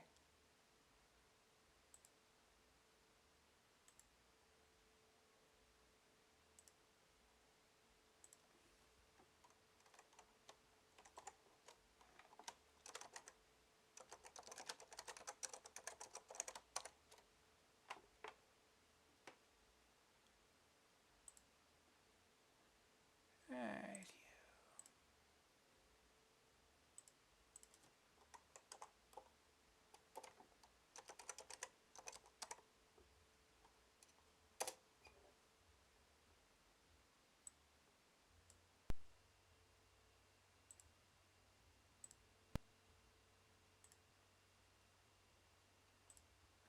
Okay.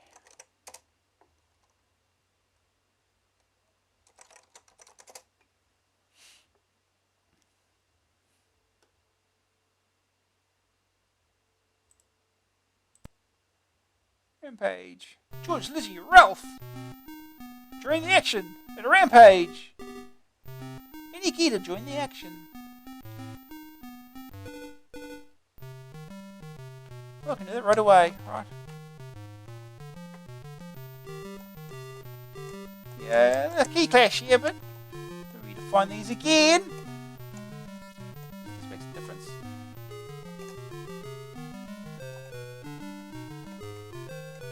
Here we go.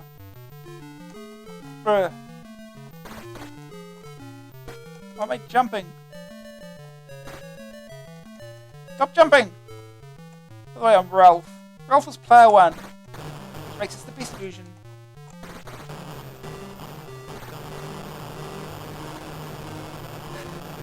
Ow. Tank. Bye.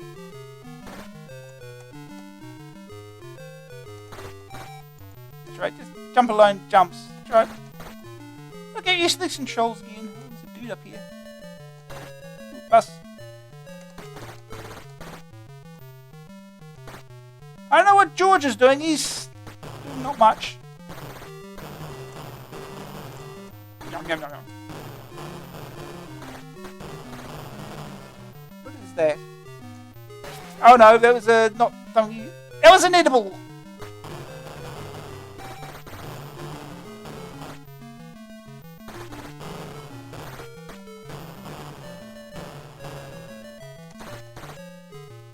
Points, all the points. Can't punch while jumping, which is annoying.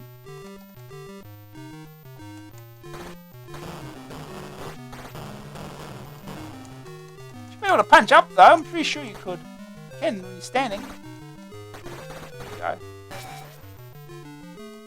Toast. And eat the toaster when there's toast in it. Pops. The control's a little off somewhere. Hey, you can punch up now.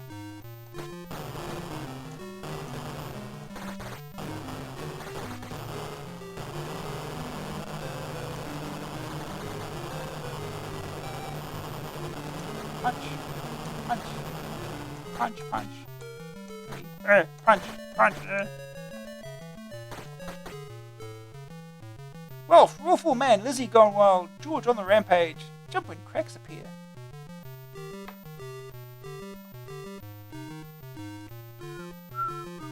Oh no, water! Oh, don't jump in the water. Water generates your health.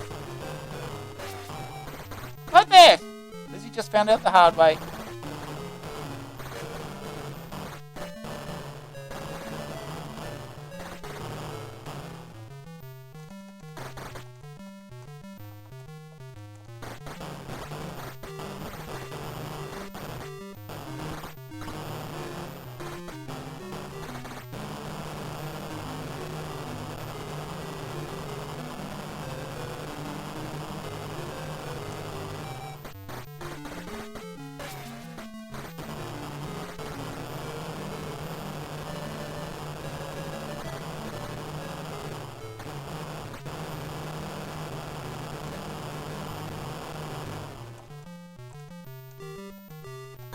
Oh, you punched me back! That's not fair.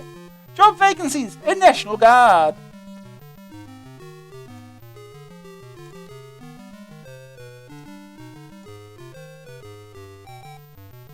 They always come back to another stage.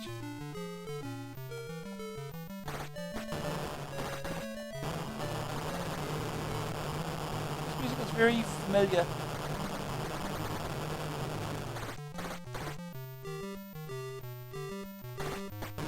Presumably the music came from an unfinished port of Trojan or something. That's where the music comes from. You just punch him through the side of the screen, which is interesting.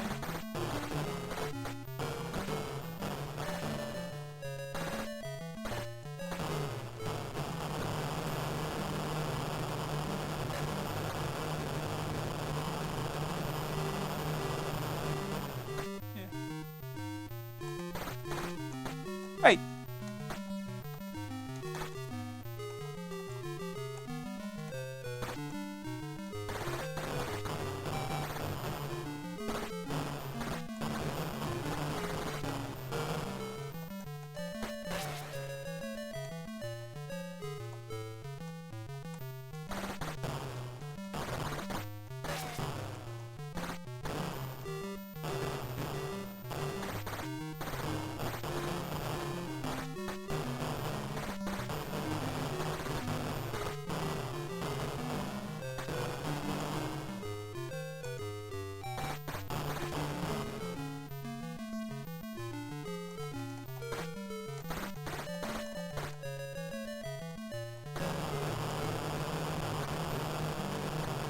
Hey!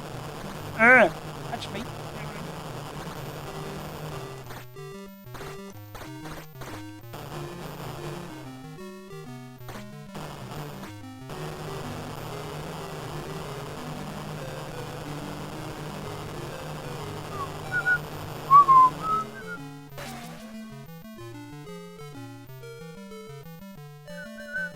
Jump when cracks appear.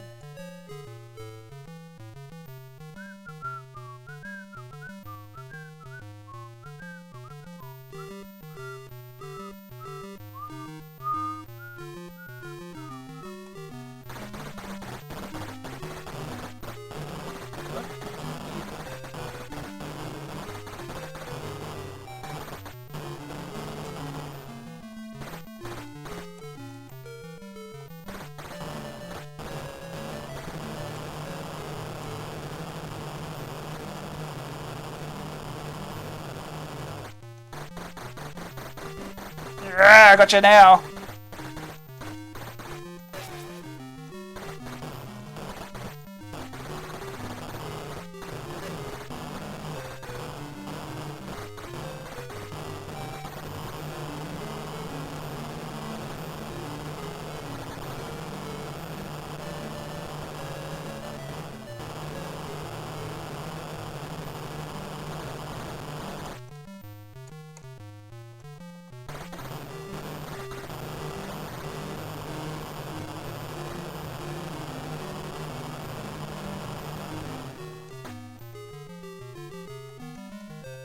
Yeah, come here.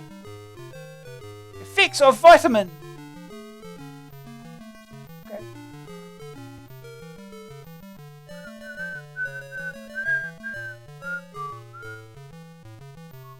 Yeah, tell me, run into the water. It's just perfectly fine.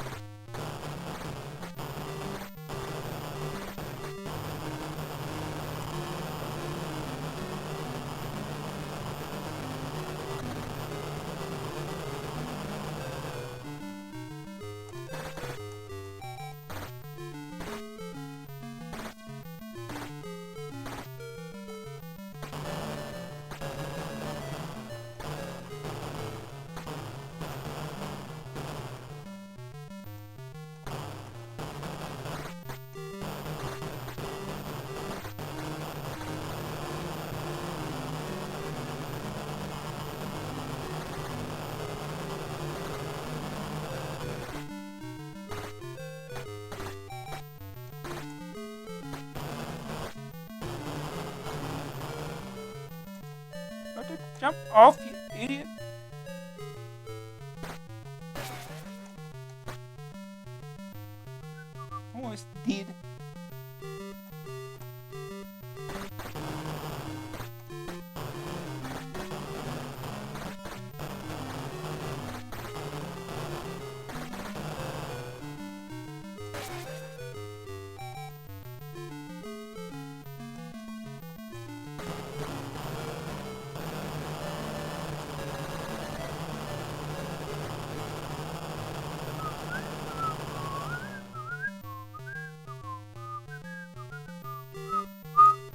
Job vacancies in National Guard.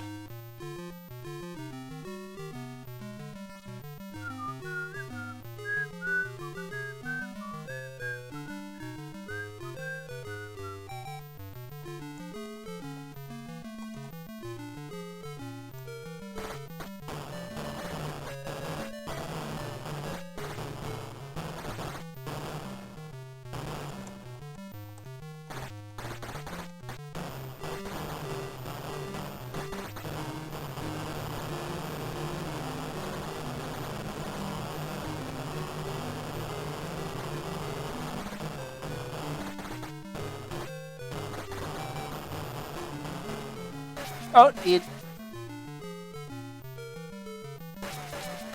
Everyone dies. You die, everyone dies. During the action in Rampage, Ralph game over 10,174.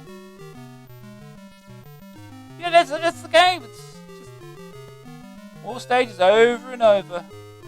Back to the beginning though. It'd be hard to get to 150 on a one-player game. Get 2 players or more, then sure, given time. Anyway, we'll move on. It's more the same. We know what Rampage is. Got something similar afterwards though, so let's have a look at that. Ramparts by Go. $9.99 cassette, $14.99 disc, joystick or keys. 2 knights have been cursed by the evil one, and as a result have become marauding giants in this game of medieval mayhem and destruction. 1 or 2 players can take part as the evil duo in the attempt to get rid of the curse. The screen has a damage meter and score for each player at the top of, and the rest of the screen shows the castle and the surrounding landscape. There are over 90 levels, and to continue on to the next, you must demolish the castle. This is done by climbing up the walls and punching them down. The owners of the castle get upset when their home starts falling down around their ears, so they try to deter you by shooting at you with arrows, cannons, and catapults. If the gameplay sounds familiar, that is because it is a variation on Rampage. Food can be found to replenish your damage meter, and other things can cause you harm when you eat them. The guys that shoot at you can be crushed with a well-aimed punch, but you can only strike in the direction that you are facing. Whereas in Rampage, you can punch up and behind you too. Graphics are colourful, and the castles are pretty. The guards are small and ill-defined, but they are their only weak point in the graphics. There's a title tune, and one that plays before the game starts. And they are both very good. Sound effects are of a similar standard. In this game, you can't hit the other knight where he does something to annoy you, and this is a pity because that's part of the fun. The screens are difficult to complete, especially on one-player game, where everyone concentrates on hitting you. Climbing castle walls is not very easy because you have to get in the correct position before you can begin to climb. Being able to press the diagonal so that you can climb as soon as you reach a wall would have been much better, just like in Rampage. First day target score, 10,000 points. Second opinion. It might initially look better than Rampage, but any notions of superiority disappear as soon as you start playing. The action is far too slow and climbing is too frustratingly awkward. It has exactly the same problem as Rampage in that it gets repetitive, but here you don't even have 3 players or humour to pep things up. It would have been distinctly average if it had appeared at any other time, but in the comparison with Rampage, it doesn't come out well. Green screen view, no problems. The verdict. Graphics 87%, pretty and colourful castles. Poor animation. Sonic 76%. 2 very good tunes. Sound effects are good too. Grab factor 63%. Too difficult to complete a level. Only 2-player action. Staying power 52%. 90 levels to complete. Repetitive after a while. A rating 55%. Doesn't fare well in comparison with Rampage. Got a little comparison box now that we can read. Going on the Rampage or scaling the Ramparts. In a direct comparison, The two games are very similar, but have the following important differences. 1. Rampage can have 1, 2 or 3 players, whereas Ramparts can only have 1 or 2. Even so, the choice of keys for the former is poor. 2. Graphically, Ramparts is the better game with more detailed and colourful backgrounds. However, the monsters in Rampage are better animated than the knights. 3. Sound and music on Ramparts is much better than Rampage, coming a poor second. I don't mind the music that much. 4. Control of the monsters in Rampage is much better than that of the knights in Ramparts, where climbing and destroying walls is much more finicky and frustrating. Number 5. As far as gameplay is concerned, Rampage is by far the better game with a lot more addictiveness and humour. This fact in the end is the most important. Alright. Now we can play it.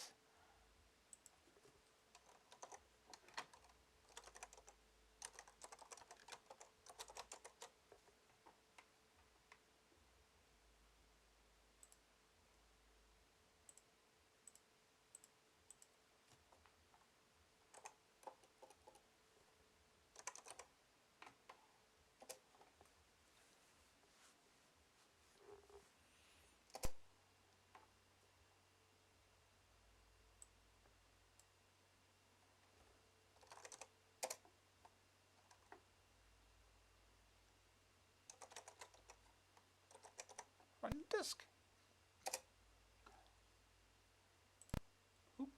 Almost forgot.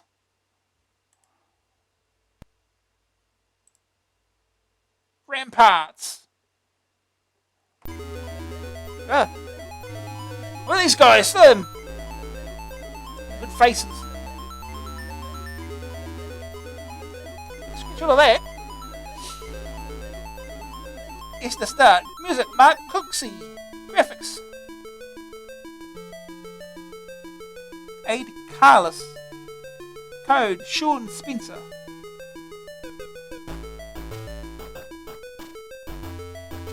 Oh yes, music's definitely better.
Alright, let's start. 1 or 2 players. 1.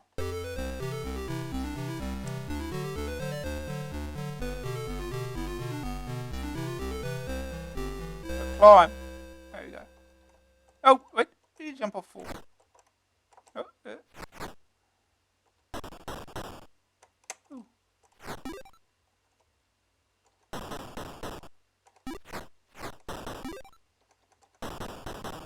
Cake.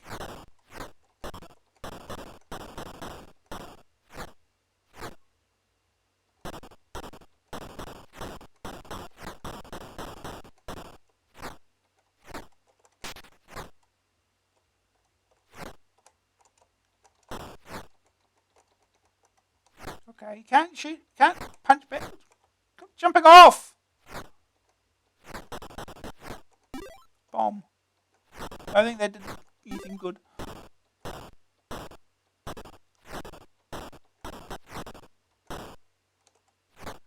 It's a dude.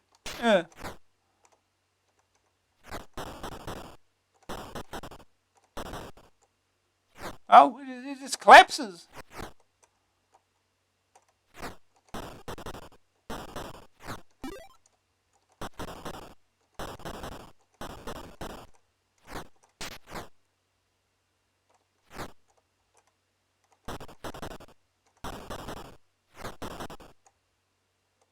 Yeah, it just collapses. No chance to jump off or anything.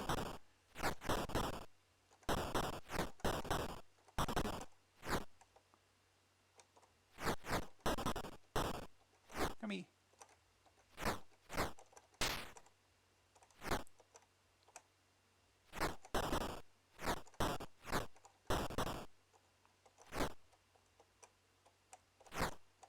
Climb, climb, dude, climb. Dude, climb.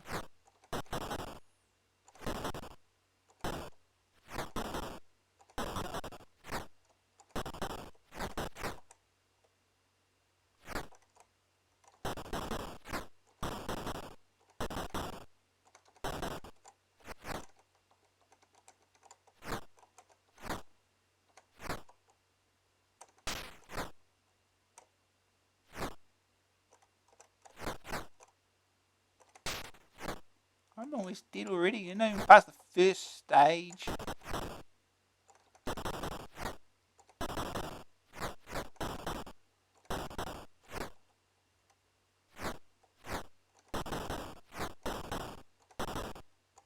Money!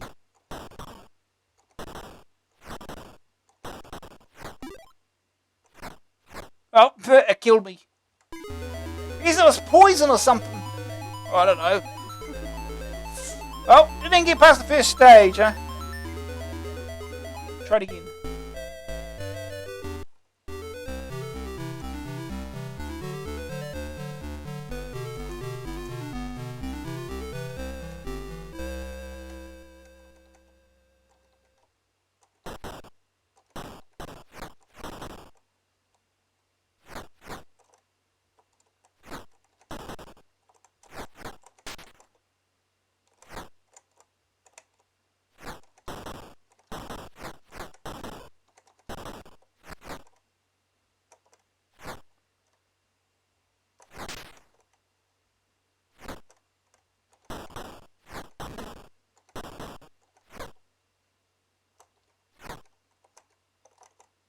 Yeah.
We survived one stage.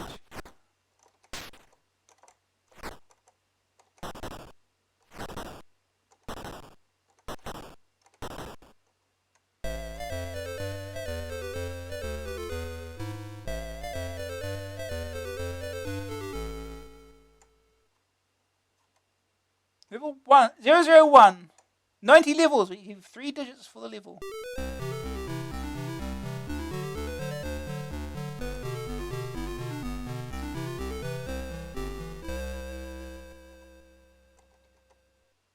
Don't give you any life back or anything.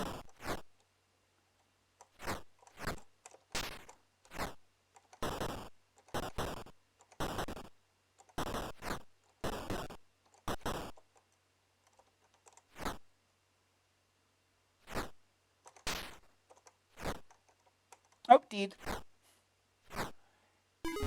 The game be hard!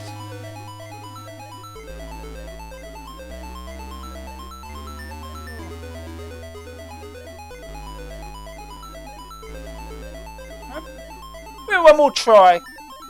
Can we do better? Probably not.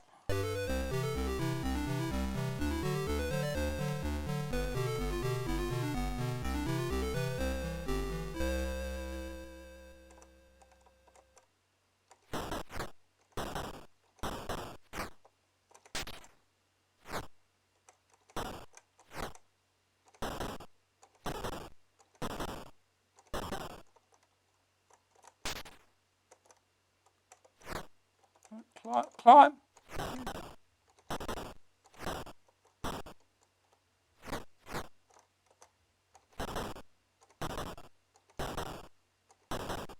Better.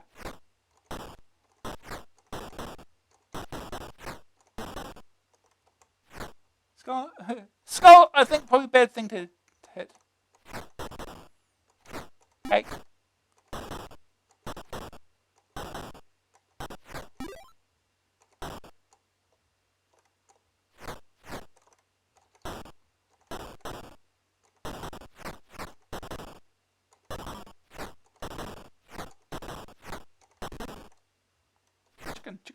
Chicken. Climb. Dude, climb.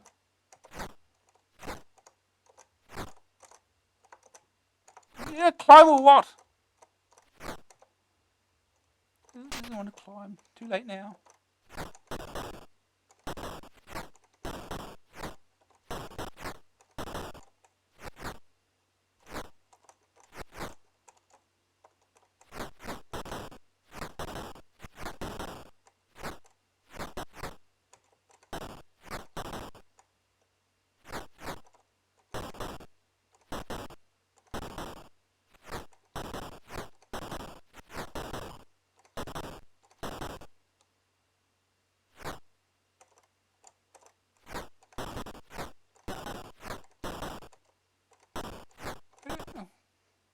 Don't give you much time to get the items.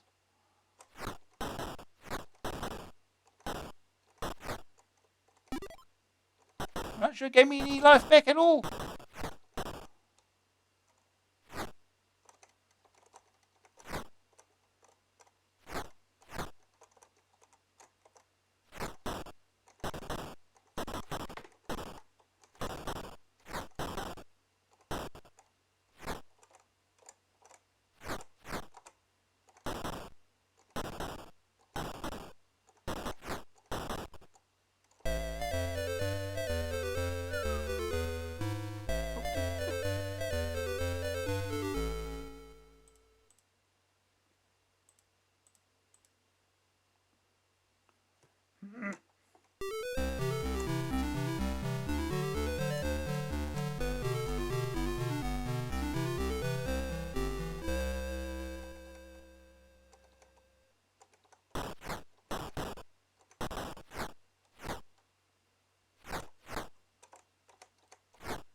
Up.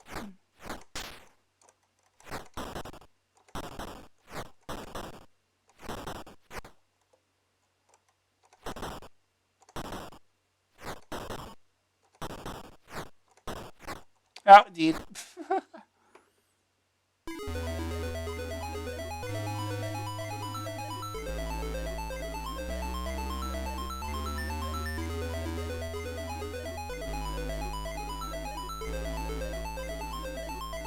Ah, it's Ramparts. At least we got good faces out of it.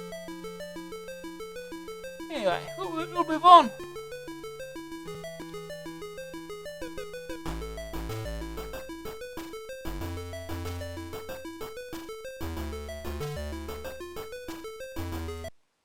Right. Next gamers. We've got more arcade stuff. Super Hang On. Ooh. Super Hang On, Electric Dreams, $9.99 cassette, $14.99 disc, joystick keys. Arcades across the country have part of a motorbike sticking out of a games machine. The part that's sticking out is the seat and handlebars, and people are often seen sitting on it as the bike rocks from side to side. The sound of the motorbike engines roar through the speakers on either side of the game. That very game has made its way to a micro near you, but the cassette box unfortunately doesn't have the bike in with it. Did I just make this joke about Outrun before? This game is more or less pole position on a motorbike, and as far as objectives go, you must simply reach a checkpoint within the time limit. You've got to go as fast as possible without hitting any of the other riders or the inconveniently positioned rocks, trees, and signposts that litter the roadsides. It's tough, and a crash can be enough to make you fail to qualify.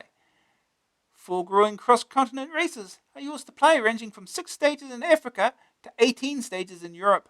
When you complete a stage, the time that you had left is half a minute added to it, and play continues until the race ends or you run out of time. Graphically, it looks like it was programmed on a Spectrum and ported across the Amstrad without any conversion effort. As a result, there is little colour and it looks a lot like Enduro Racer. A truly horrendous tune plays at the start of the game, and you can't exit it to put your ears out of your misery.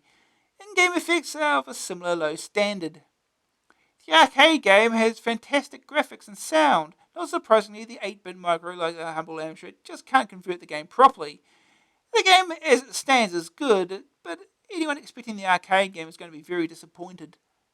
First day target score, complete 4 stages.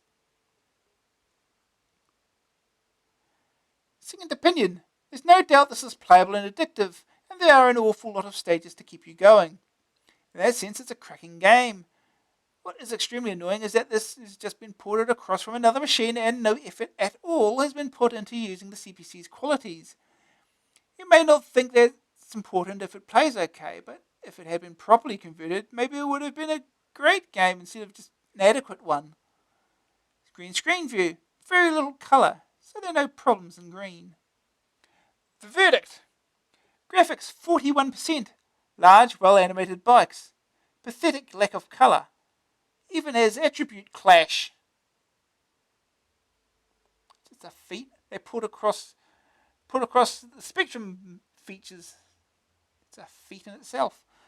Sonic's 14%, hideous music and horrid sound effects. Grab factor 74%. The first few stages are easy enough to keep your interest. Very addictive one more go stuff. Staying power 62%. 4 continents of increasing length to complete. The way that bikes sometimes leap in front of you is irritating. AA rating 68%. A hurried and careless conversion. Still surprisingly playable and addictive. Okay.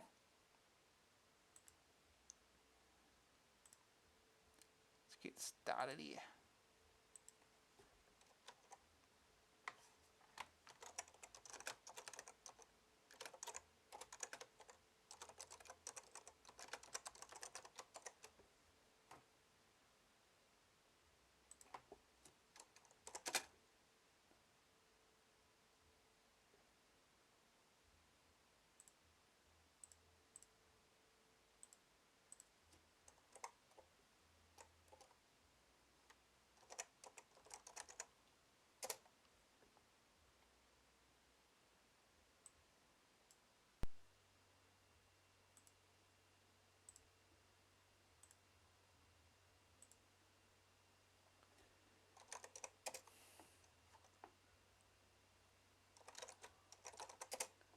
Okay.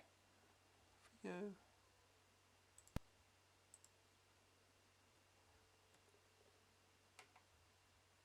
Good colours. Written by Chris Wood.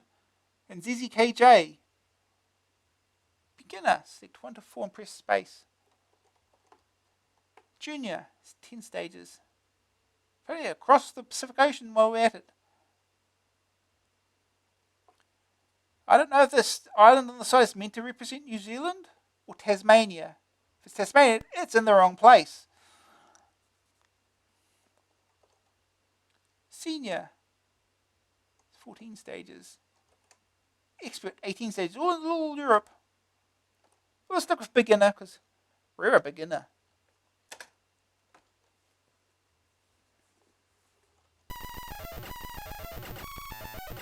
Oh dear. Why do they just bother? Why do they go to the effort of porting a buzzer tune?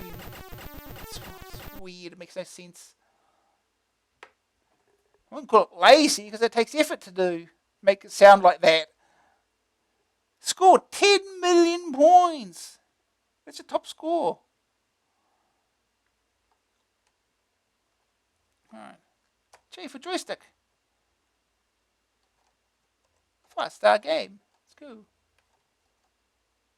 Off we go. Do we have gears? I guess not.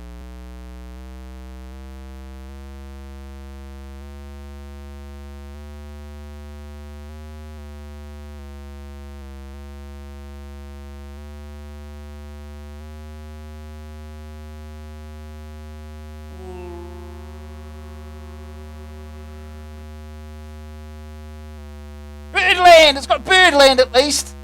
Something.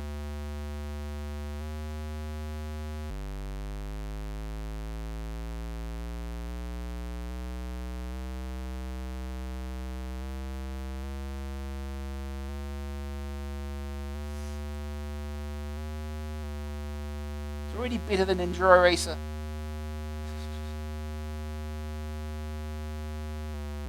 Out of my way. Ow. Oh, jeez. They just come out the middle. If you're in the middle, the screw, they just keep bumping into you as they come in front of you. Stay out of the middle of the track then.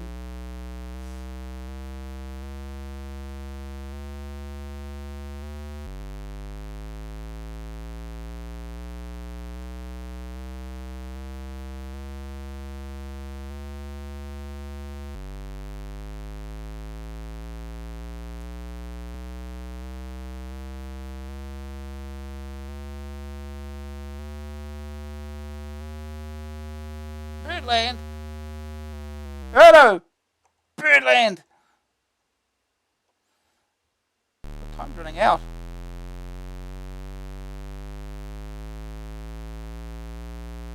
Not going to get much further.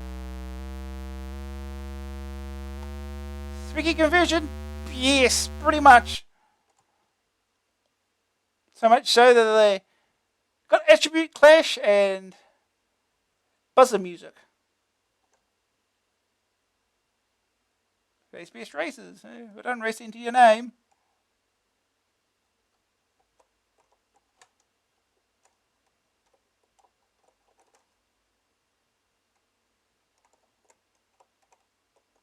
I didn't get very far. We'll try again.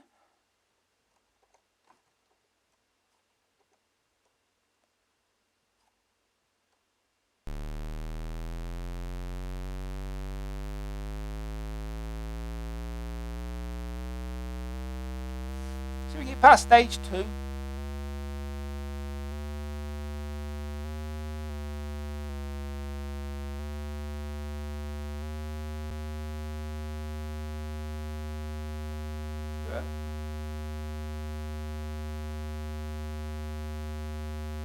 Birdland.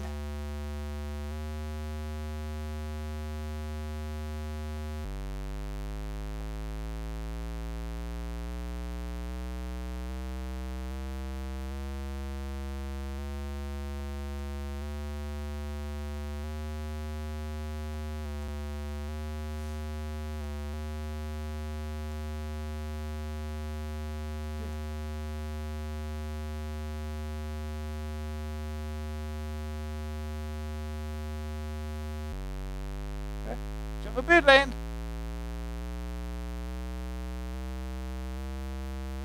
They had 32 seconds at least. 30. Oh.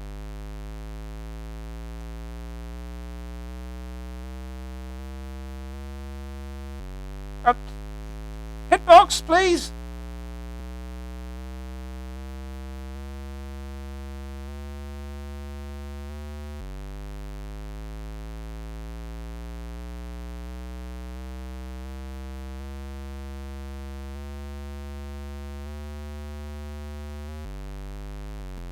Oh,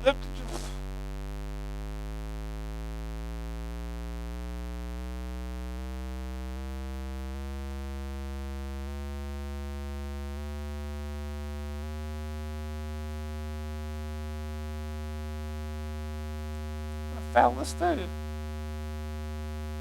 Game's hard.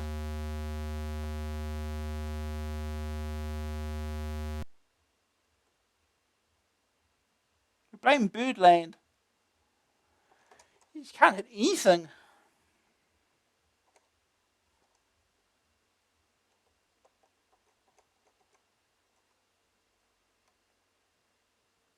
One more try. One more try. Maybe we can get to stage 3.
Ow.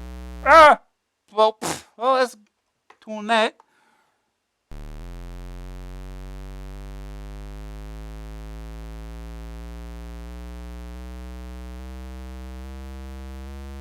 I'm going to do it in 36 seconds. It'll be like perfect.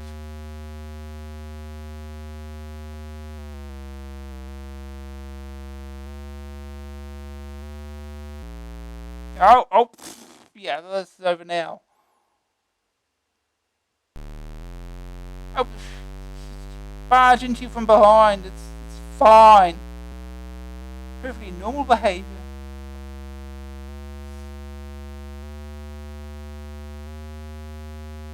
Oh, freaking Birdland.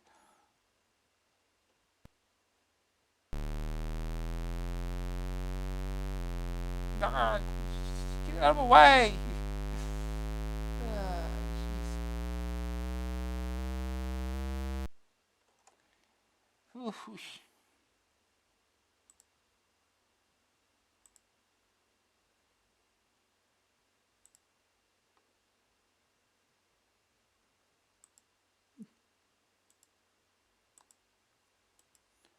Right. One more try. One more try.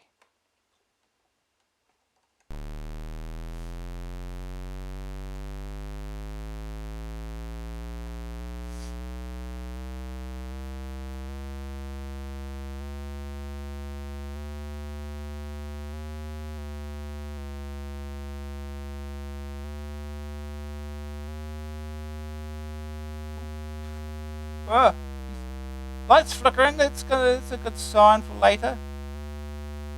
Haven't you had the bad weather appear yet?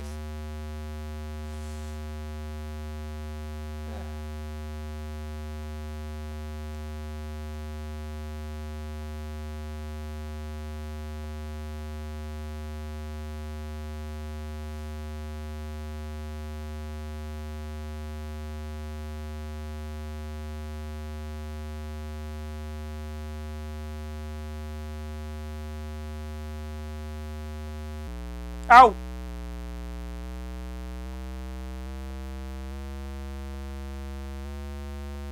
40 seconds again.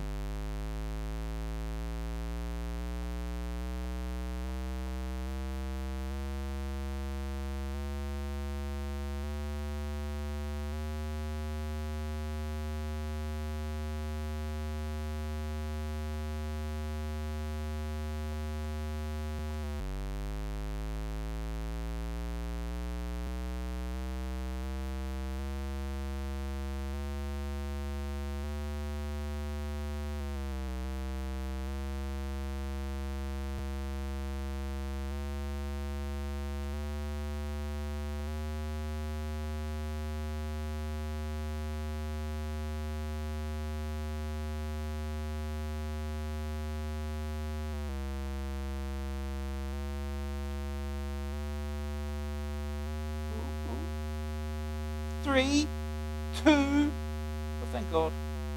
I'm not sure how this is even possible, even without crashing. Ow! Stop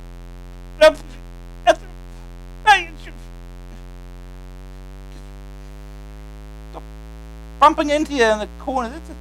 It's mean. You're more annoying than Birdland.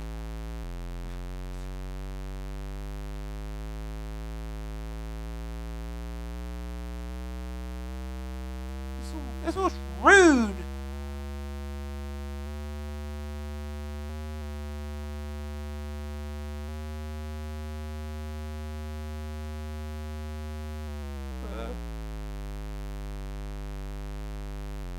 Hold on. Back on the road. What do you do? Ugh. Well, about halfway there, almost.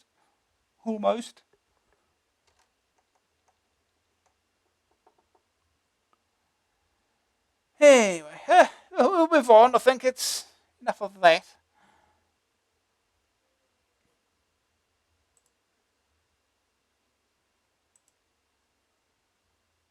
Back to the magazine. Next game. We've got ads again. Best Buy software special offers to Amstrad Action readers. Lucky, the worldwide Amstrad CPC fanzine.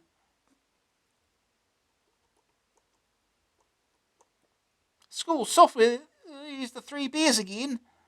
Great new graphic adventure. For ages 5 to 10, disc only. £20. Right for free educational catalogue. Okay, next game is Mask 2. Gremlin, $9.99 cassette, $14.99 disc, joystick with keys. Venom, the vicious evil network of mayhem, for those who have forgotten, strikes back. Well, I won't remember that title for the next game, probably. They're out to cause anarchy, death, and destruction. The heroic forces of Mask are here again, going to do their best to stop them. There are 3 missions: the Desert Mission, Venom Base Mission, and Jungle Mission, and you can choose which to undertake at the start of the game. You then have a choice of which 3 members of the Mask team to send on the mission. Why can't you send all 5? The 5 members have their own craft, which are Thunderhawk, Rhino, Rhino ATV, Condor, and Gator. Thunderhawk and Condor can fly. Rhino ATV and Gator can travel over water, and Rhino can smash through walls. Each mission is a horizontally scrolling landscape filled with hostile forces. In the Desert Mission, the president of the PNA, Peaceful Nations Alliance, is missing. All of him, not just the brain. And Venom are the culprits. He is being held to ransom, and you must rescue him and take him to the summit talks, where he has to sign a treaty that will ensure world peace for decades. In the Venom base mission, you are trying to find a missile with which you can destroy the Venom base and stop the control of the Middle East oil resources. In the Jungle mission, a large ruby has been stolen from a monastery and is being used by Venom to develop a powerful weapon. The weapon is inside a temple and it must be destroyed and the ruby taken back to the monastery. A tune plays on the title screen and this sounds reasonable. There aren't any tunes in the game itself. Sound effects are functional as explosions and firing sounds. As a sequel, this isn't such a bad game, but it just doesn't have the playability of its predecessor. There are 3 games here, and they're very similar. You always have to rescue someone or something. If there's a Mask 3, I hope it's better. Good news, there's a Mask 3. Better? Well, we'll find out. One day. First day target score. Rescue the President. Second opinion. Although the sequel tries to bring in more of the multi-character action of the cartoon, I don't think it's as good as the original. The action is broadly similar, whoever you are controlling, and the enemy fail to provide many surprises. I'm rapidly going off the idea of sequels, particularly when they are tied into cartoon licenses. Green screen view. Green screen is as clear as colour. The verdict. Graphics 67%, nicely animated vehicles, poor horizontal scrolling. Sonics 47%, sound isn't made much use of. Grab factor 65%. Choosing the team members gives you more control. Frustrating if you can't do a mission because the vehicle needed is destroyed. Yeah, we'll get to that. Staying power 53%, 3 missions to complete. Not enough variety in the tasks. Our rating 60%, just not as addictive as the original. Yeah, well, when I tested this game, I sort of had the problem there. Cars kept sinking. I had one that could fly. I couldn't get past some sort of cliff. And really didn't get very far. It was not a good start, basically.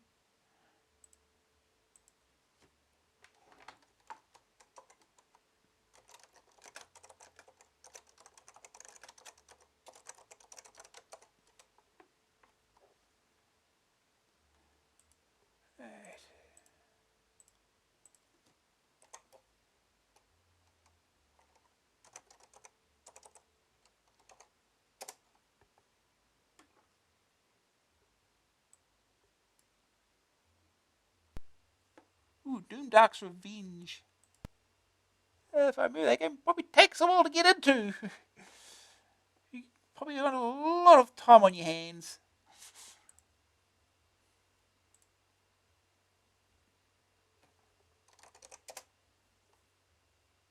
That's so confusing with something else, but well.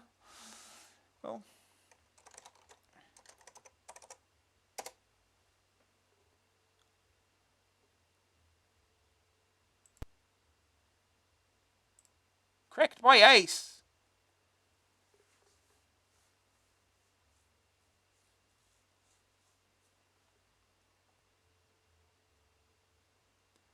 Mask 2, created by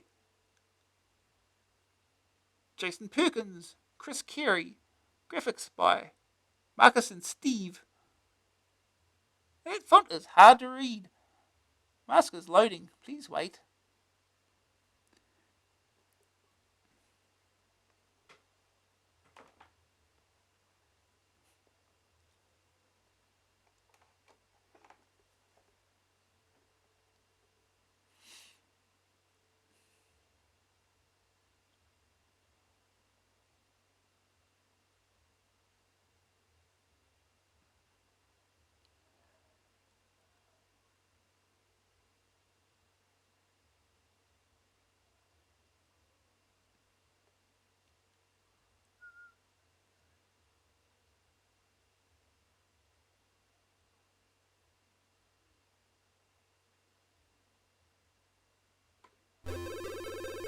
Alert! Alert! Alert!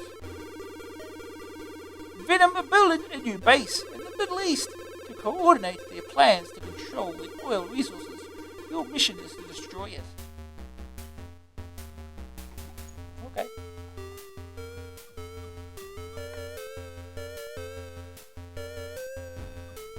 I think this is just the same tree they used in the first game. Yeah, at least no. So we can select the characters.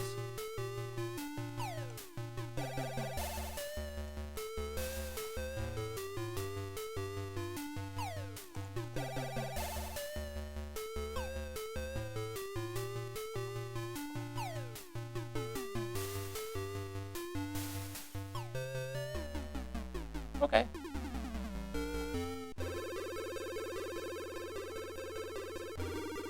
Start. This is start. No, this is just doing it all again.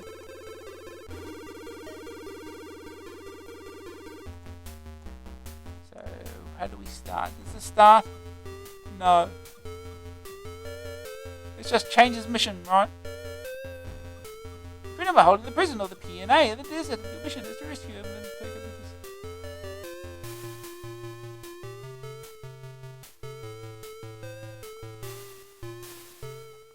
The jungle is a tribe who worship a large ruby. Freedom by using it to power a laser weapon. Your mission is to destroy the laser and return the ruby.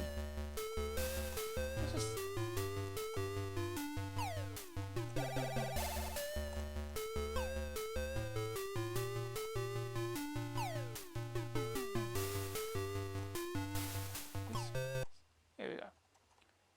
Off we go. Water! They start you with water.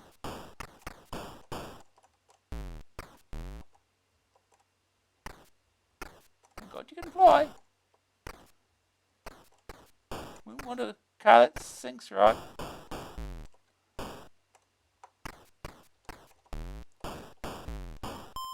Oh, extra armor.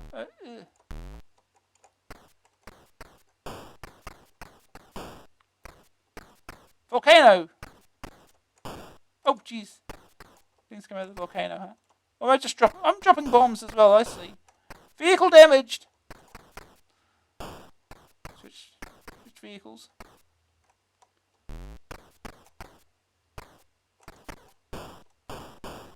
What is fast?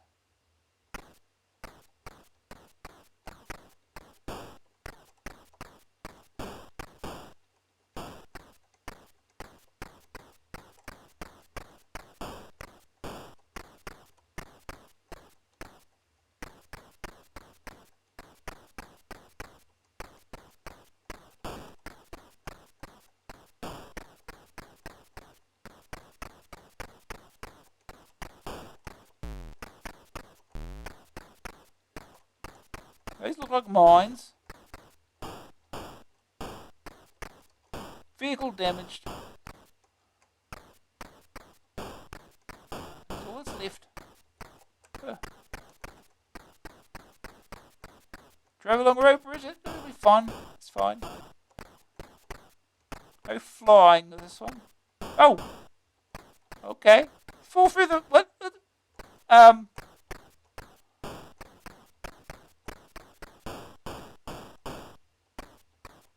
Okay. What? I think I'm stuck now. We live here. We can't jump or anything.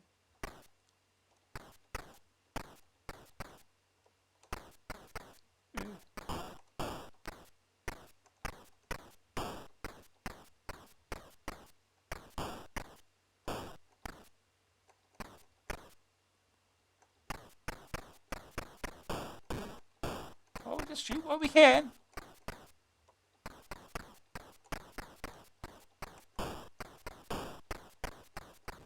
Oh, this is fun time.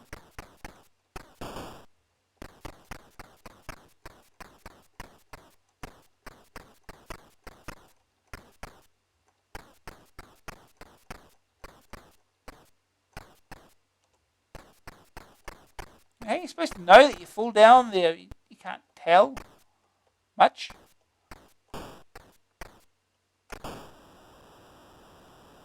This doesn't work. Mission aborted. Oh, we start again.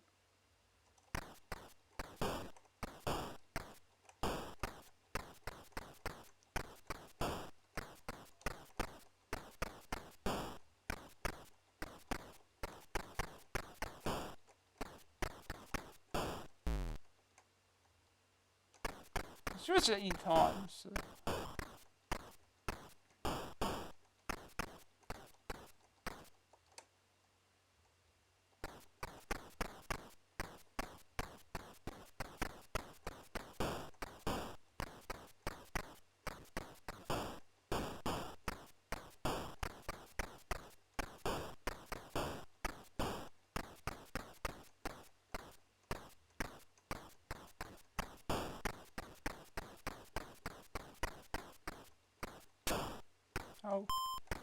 Extra fuel.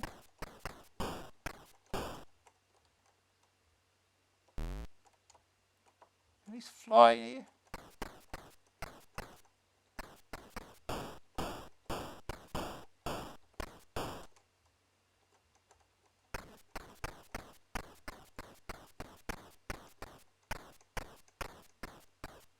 Oh, jeez!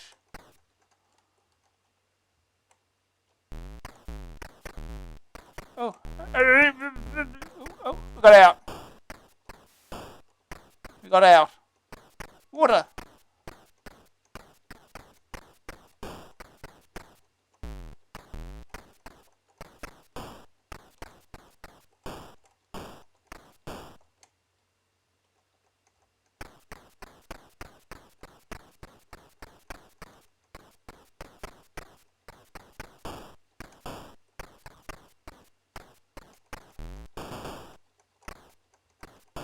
Past this bit.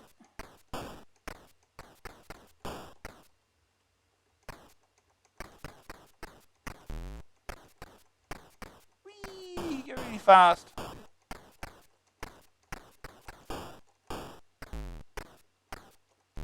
Oh, jeez.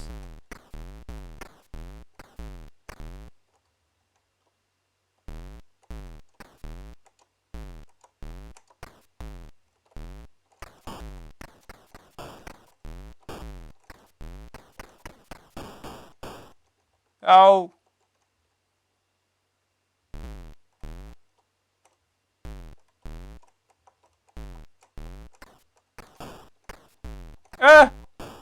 No! Well, we live here now. You can't jump out of here.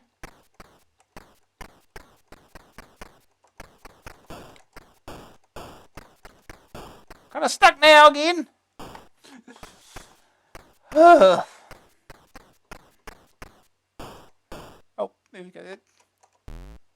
Don't touch the water, by the way. Instant death.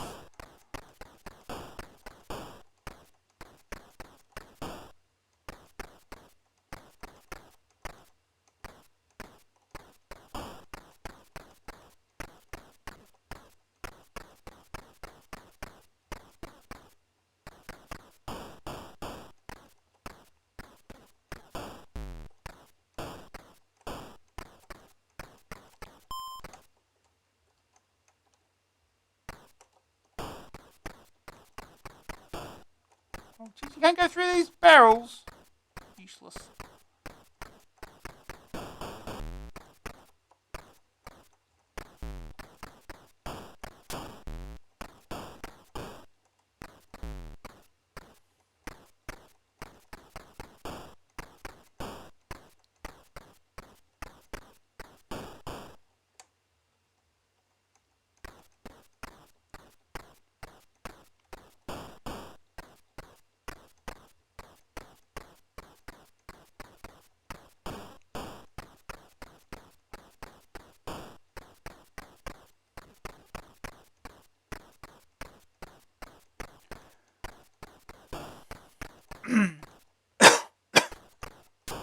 Oh. Extra fuel.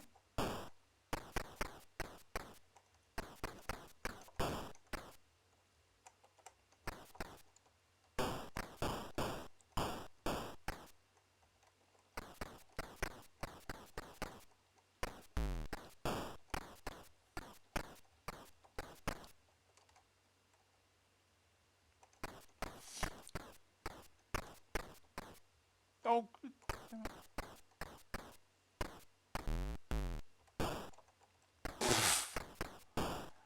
Ah, Jesus, I'm a little stupid.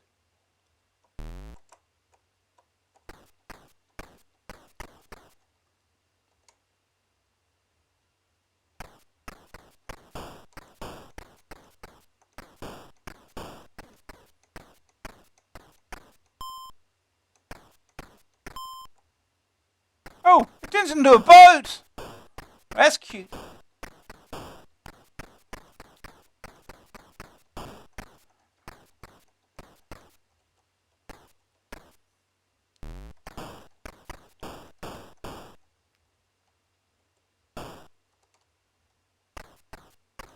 Oh.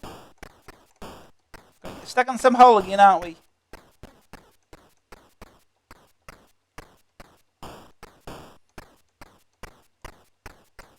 Yeah, this one again. So what can you do? What can you do?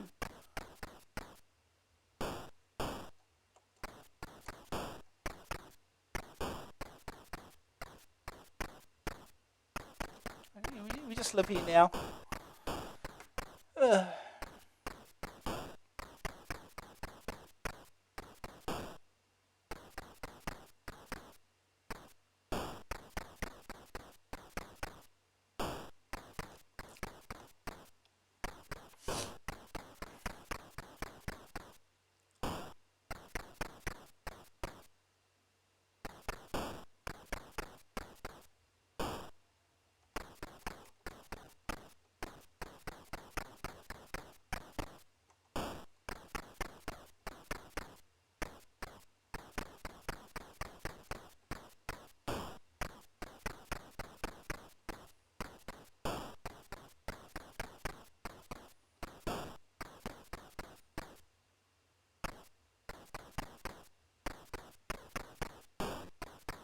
You're almost dead.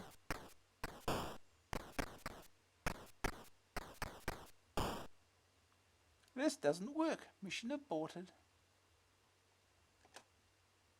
No, you can't just switch with. If you fall in the water, you die as well. It just happens. We'll try one of the other missions.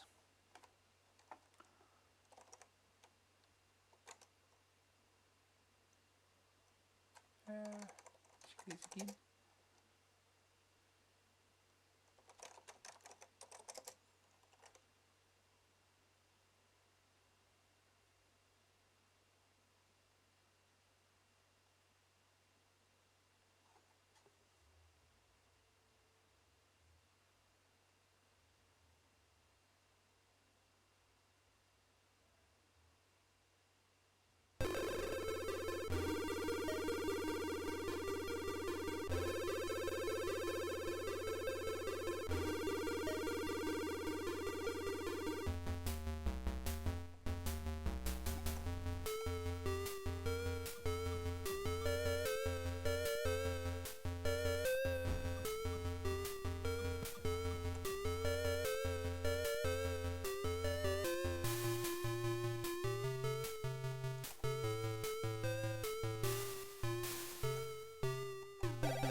We'll stick with the same team. Oh, this is a desert, alright? It's a cactus.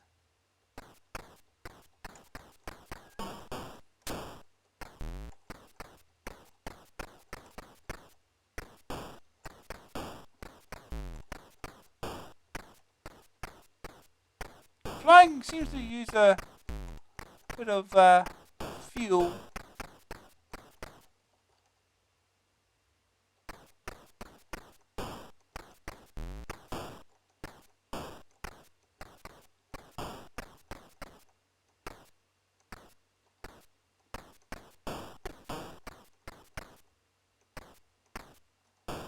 You know what?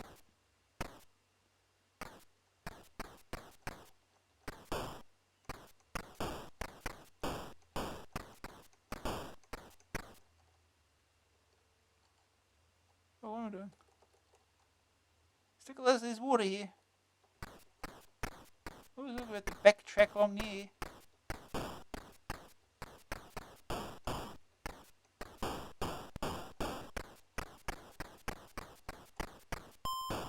Extra armor.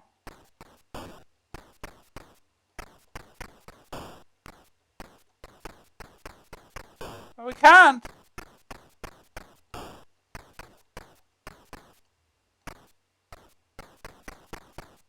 I don't think anything can. Okay, I'll get you. Let's go. Let's go this way then.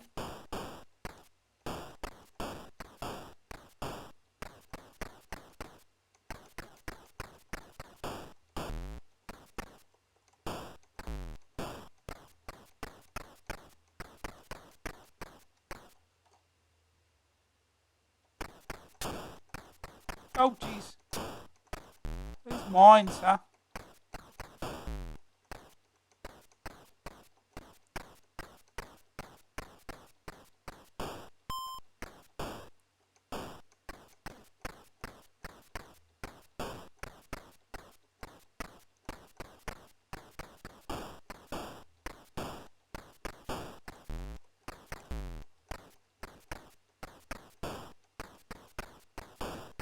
Oil. Extra fuel.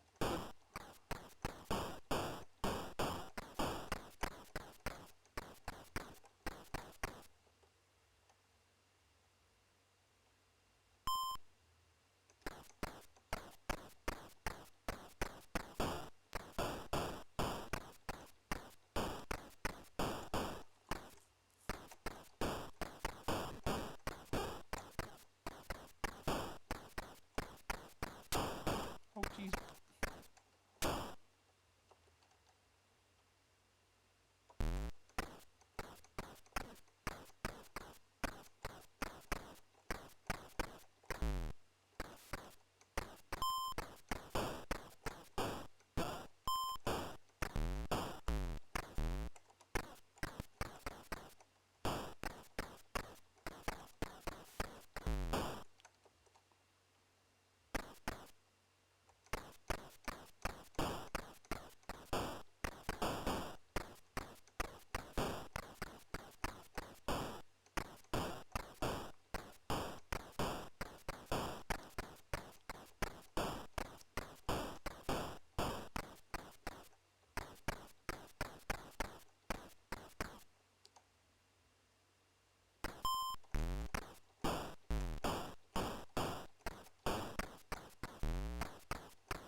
Gotta pick that up.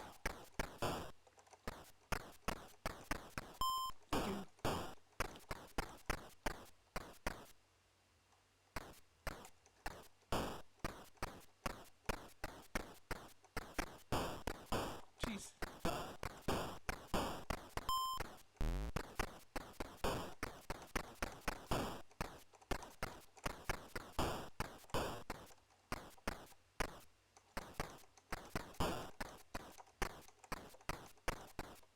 Oh, thank you.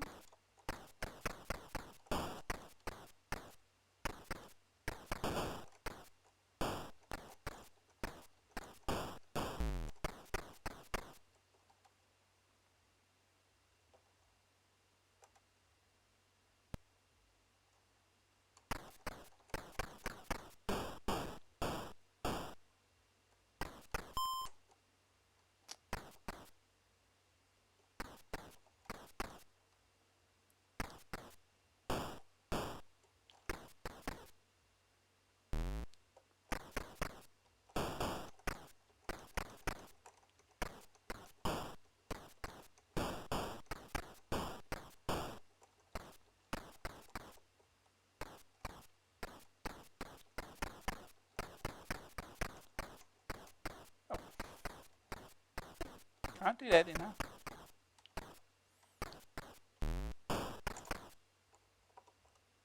Oh, jeez. Up.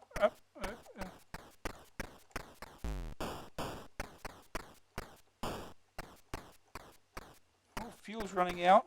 Oh, there's fuel right there, huh?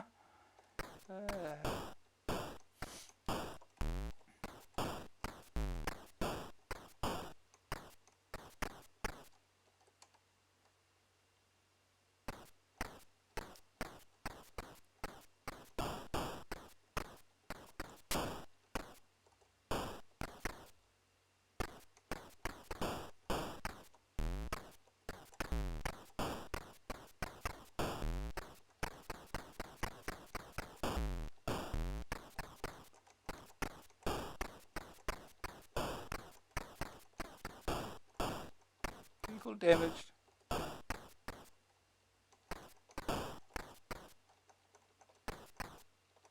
Yeah, it didn't last long. I didn't expect it to.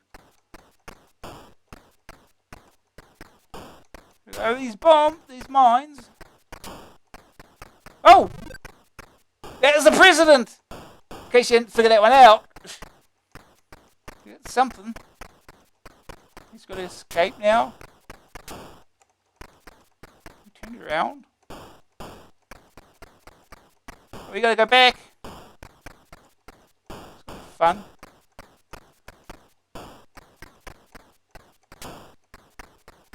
But I can't jump.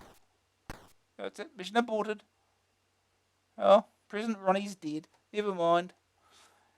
Anyway. Oh, we'll move on. We made some progress. We rescued the president. Alright. Oh, yeah. One more game. 11 o'clock. One more game. Let's get this one out of the way. Scruples. Another board game. Scruples. Leisure Genius. $9.95 cassette, $14.95 disc, joystick or keys. Hopefully this won't last long. Your morals are about to be tested in this conversion from the board game of the same name. From 3 to 10 players can play and any of them can be computer controlled. Once a number of players has been selected, you must feed in your personality. This is set up as a bar chart with the following traits: principles, personal integrity, professional integrity, trust, family relationships, partner relationships, friendships, busybody factor, humanity, greed, shyness, and honesty. Sounds complicated. You can choose a face that will represent you on the game out of 64 faces supplied. Computer characters have their own personality chart that affects how they play. Characters with sunglasses tend to be dodgy, and honest ones generally answer truthfully. Players take it in turns to ask a question. You first look at your answer card, which will be yes, no, or depends. This is the answer that you want whoever you ask to say. Choose a question out of the question cards that you have, and then pick someone to question. If you say they say the same answer as is written on your card, then you can take a new answer card. If they give another answer, then you take a new question and answer cards. Okay. If any player thinks that the person that answered was not telling the truth, then they can challenge them. When the game ends, your preset personality chart is shown, and one according to how you played is also shown. To win the game, you must be the first person to get rid of all your questions. The computer characters will act depending on their personality at the start of the game, but if they begin losing, they will play out of character. Sound is simple beeps and buzzes when a key is pressed, except on the title screen, when a jolly tune plays. The only graphics are those of the bar charts and the faces of the characters. Board games are usually better as board games than computer games, and this is no exception. You may want to play alone to pass some time, but the reason for a board game is that often social, and a large group of people don't usually fit around a computer. Second opinion. This had potential as a good game if they hadn't made it like the board version. As it is, it offers a little more than the board game, except a few weird faces. You might play it once in a blue moon when you've got half a dozen people around, but otherwise it isn't much fun after a few plays. Green screen view. Green or colour, it makes no difference. The verdict. Graphics, 38%. Nice little faces. Another game suited to good graphics. Sonic's, 29%. Beep. Grab factor, 59%. Finding out what a despicable person you are is interesting. Computer opponents are far too easy. Staying power, 68%. Not bad as a group game. Only 230 questions. AA rating, 63%. A bit expensive for what it is.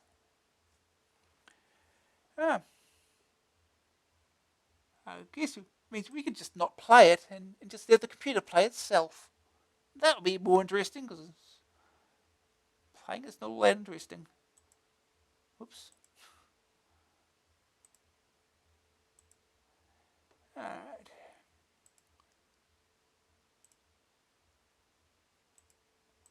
Do that.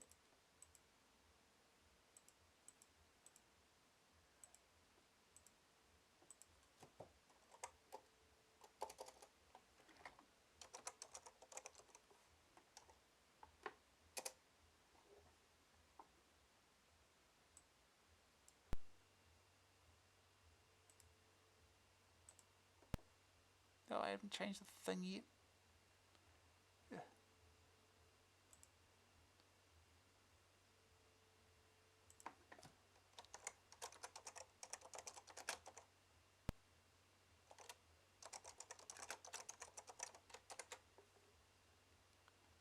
Okay. Start up the game.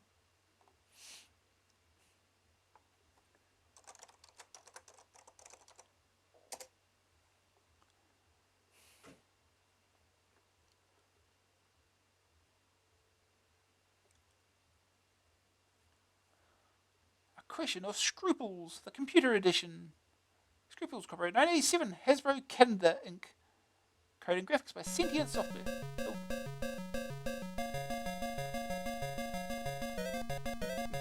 Here we go.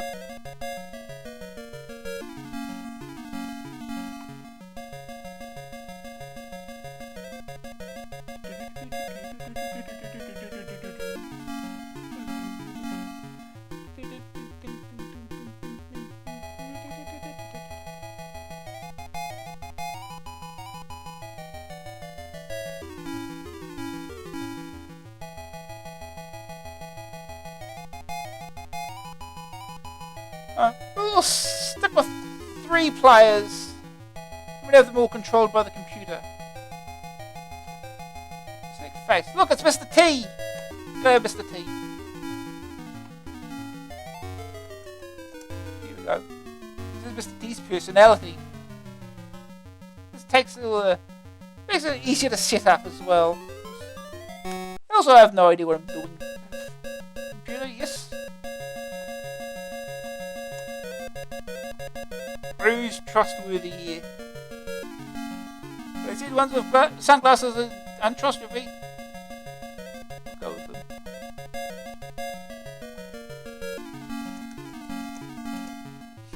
This is personality, apparently. 3rd player.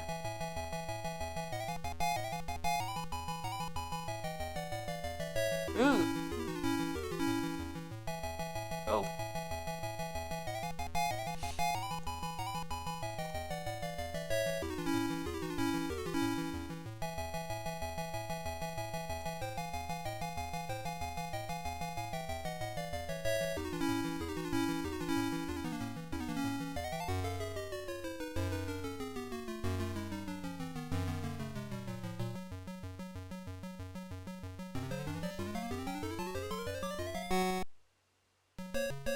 I think, is this one close enough to Danny Sullivan? There we go. We'll just do that.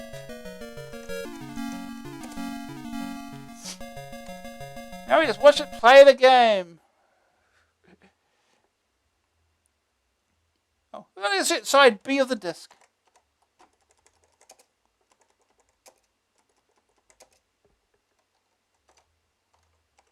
Press fire. Loading.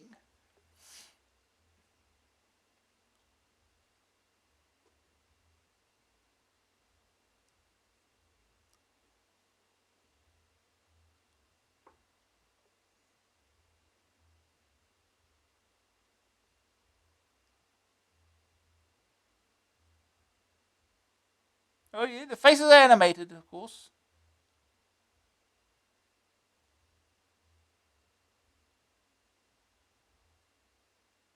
Still loading. Just they're animated while it's loading. It's something.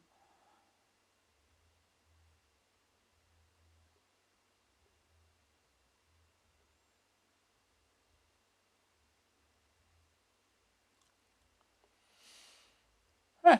Mr. T, select question. Turning up, you find an open letter to your teenage son, daughter. Do you read it?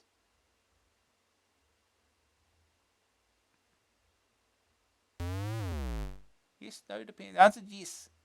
Yes, it might be important. The answer goes, no. You see your boss coming out of a cinema that shows only blue movies. Do you tell people at work? What are blue movies? Porno? I don't know. Oh, it depends.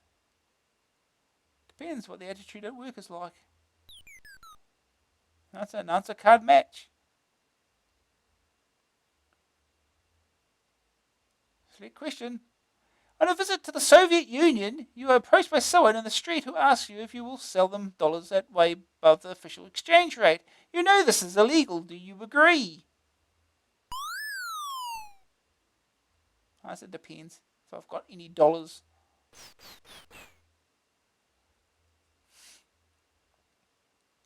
Ooh, we've got a challenge. You feel I should? No, I'm a defector. Nobody wins the vote. Instead of the £1 which you have in a dormant bank account, your latest statement reads £100. Do you withdraw the money? Oh. The Inland Revenue has given you a large tax refund by mistake. Do you inform them?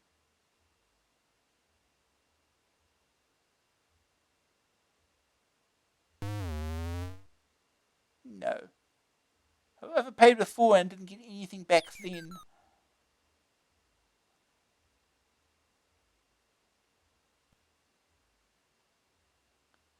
You can't afford to visit a lover in another country. She offers to send a plane ticket worth £150. You suspect she is investing too much in the relationship, but you'd like to go. Do you accept? Then he says depends what they expect from me in return. The answer and answer card do not match. No challenge. Your neighbours invite you and your spouse to watch a new movie on their video recorder. Surprisingly, it turns out to be a hardcore porno film. Do you stay and watch? Woohoo! Yes, I might learn something new. I suppose. Oh.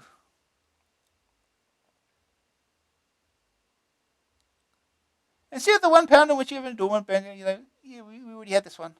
Do you withdraw the money?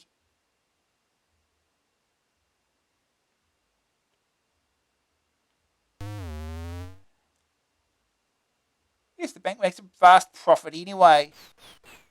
That's an answer card match. Ooh, we're getting a challenge.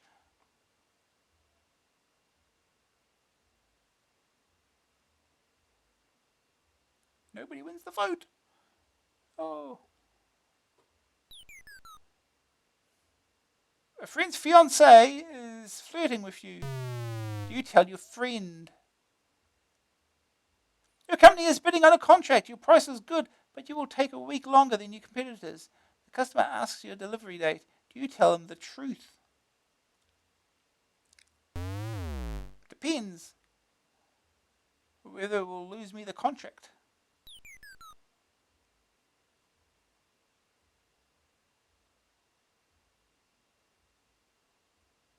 During lunch, a valued client makes some offensive racist remarks. Do you make an issue of it?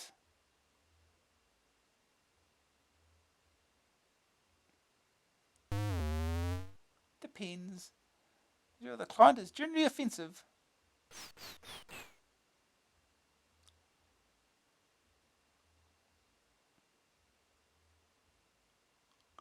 In the supermarket, you send a dozen packages tumbling into the aisle. No one sees you. Do you walk away? Probably. Yes. I haven't got time to restack them.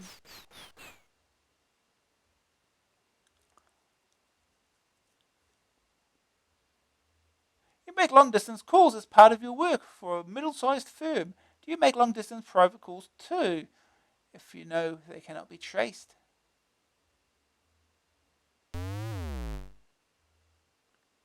Yes, I don't have a phone at home.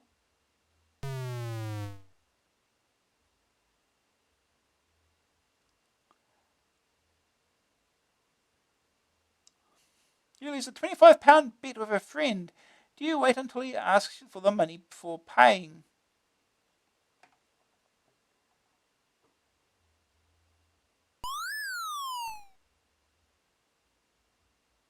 No, they may be too embarrassed to ask.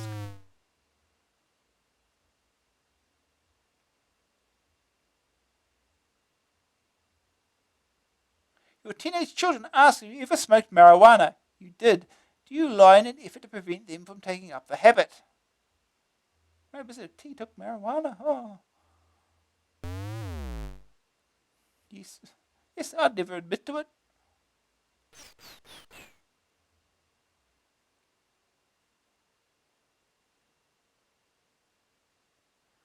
You hear a woman screaming in the car park behind your block of flats. Do you go to help?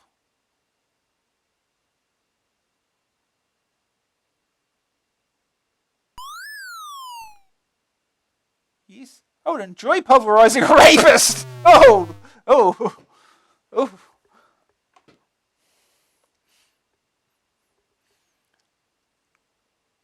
Your doctor makes sexual advances to you. Do you report him or her to the medical association?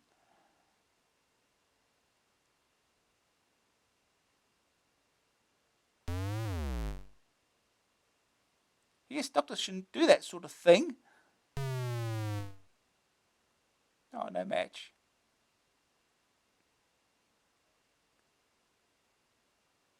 A friend's fiancé is flirting with you. Do you tell your friend?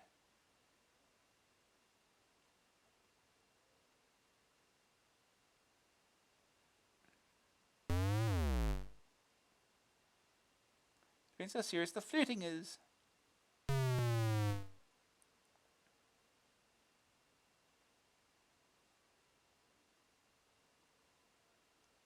A neighbour is beating up his wife. Do you call the police?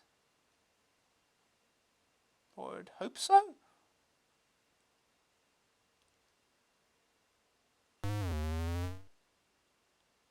Yes, I fancy the wife, and with him in prison, I can move in. Oh, oh, he's won the game. Oh. He's only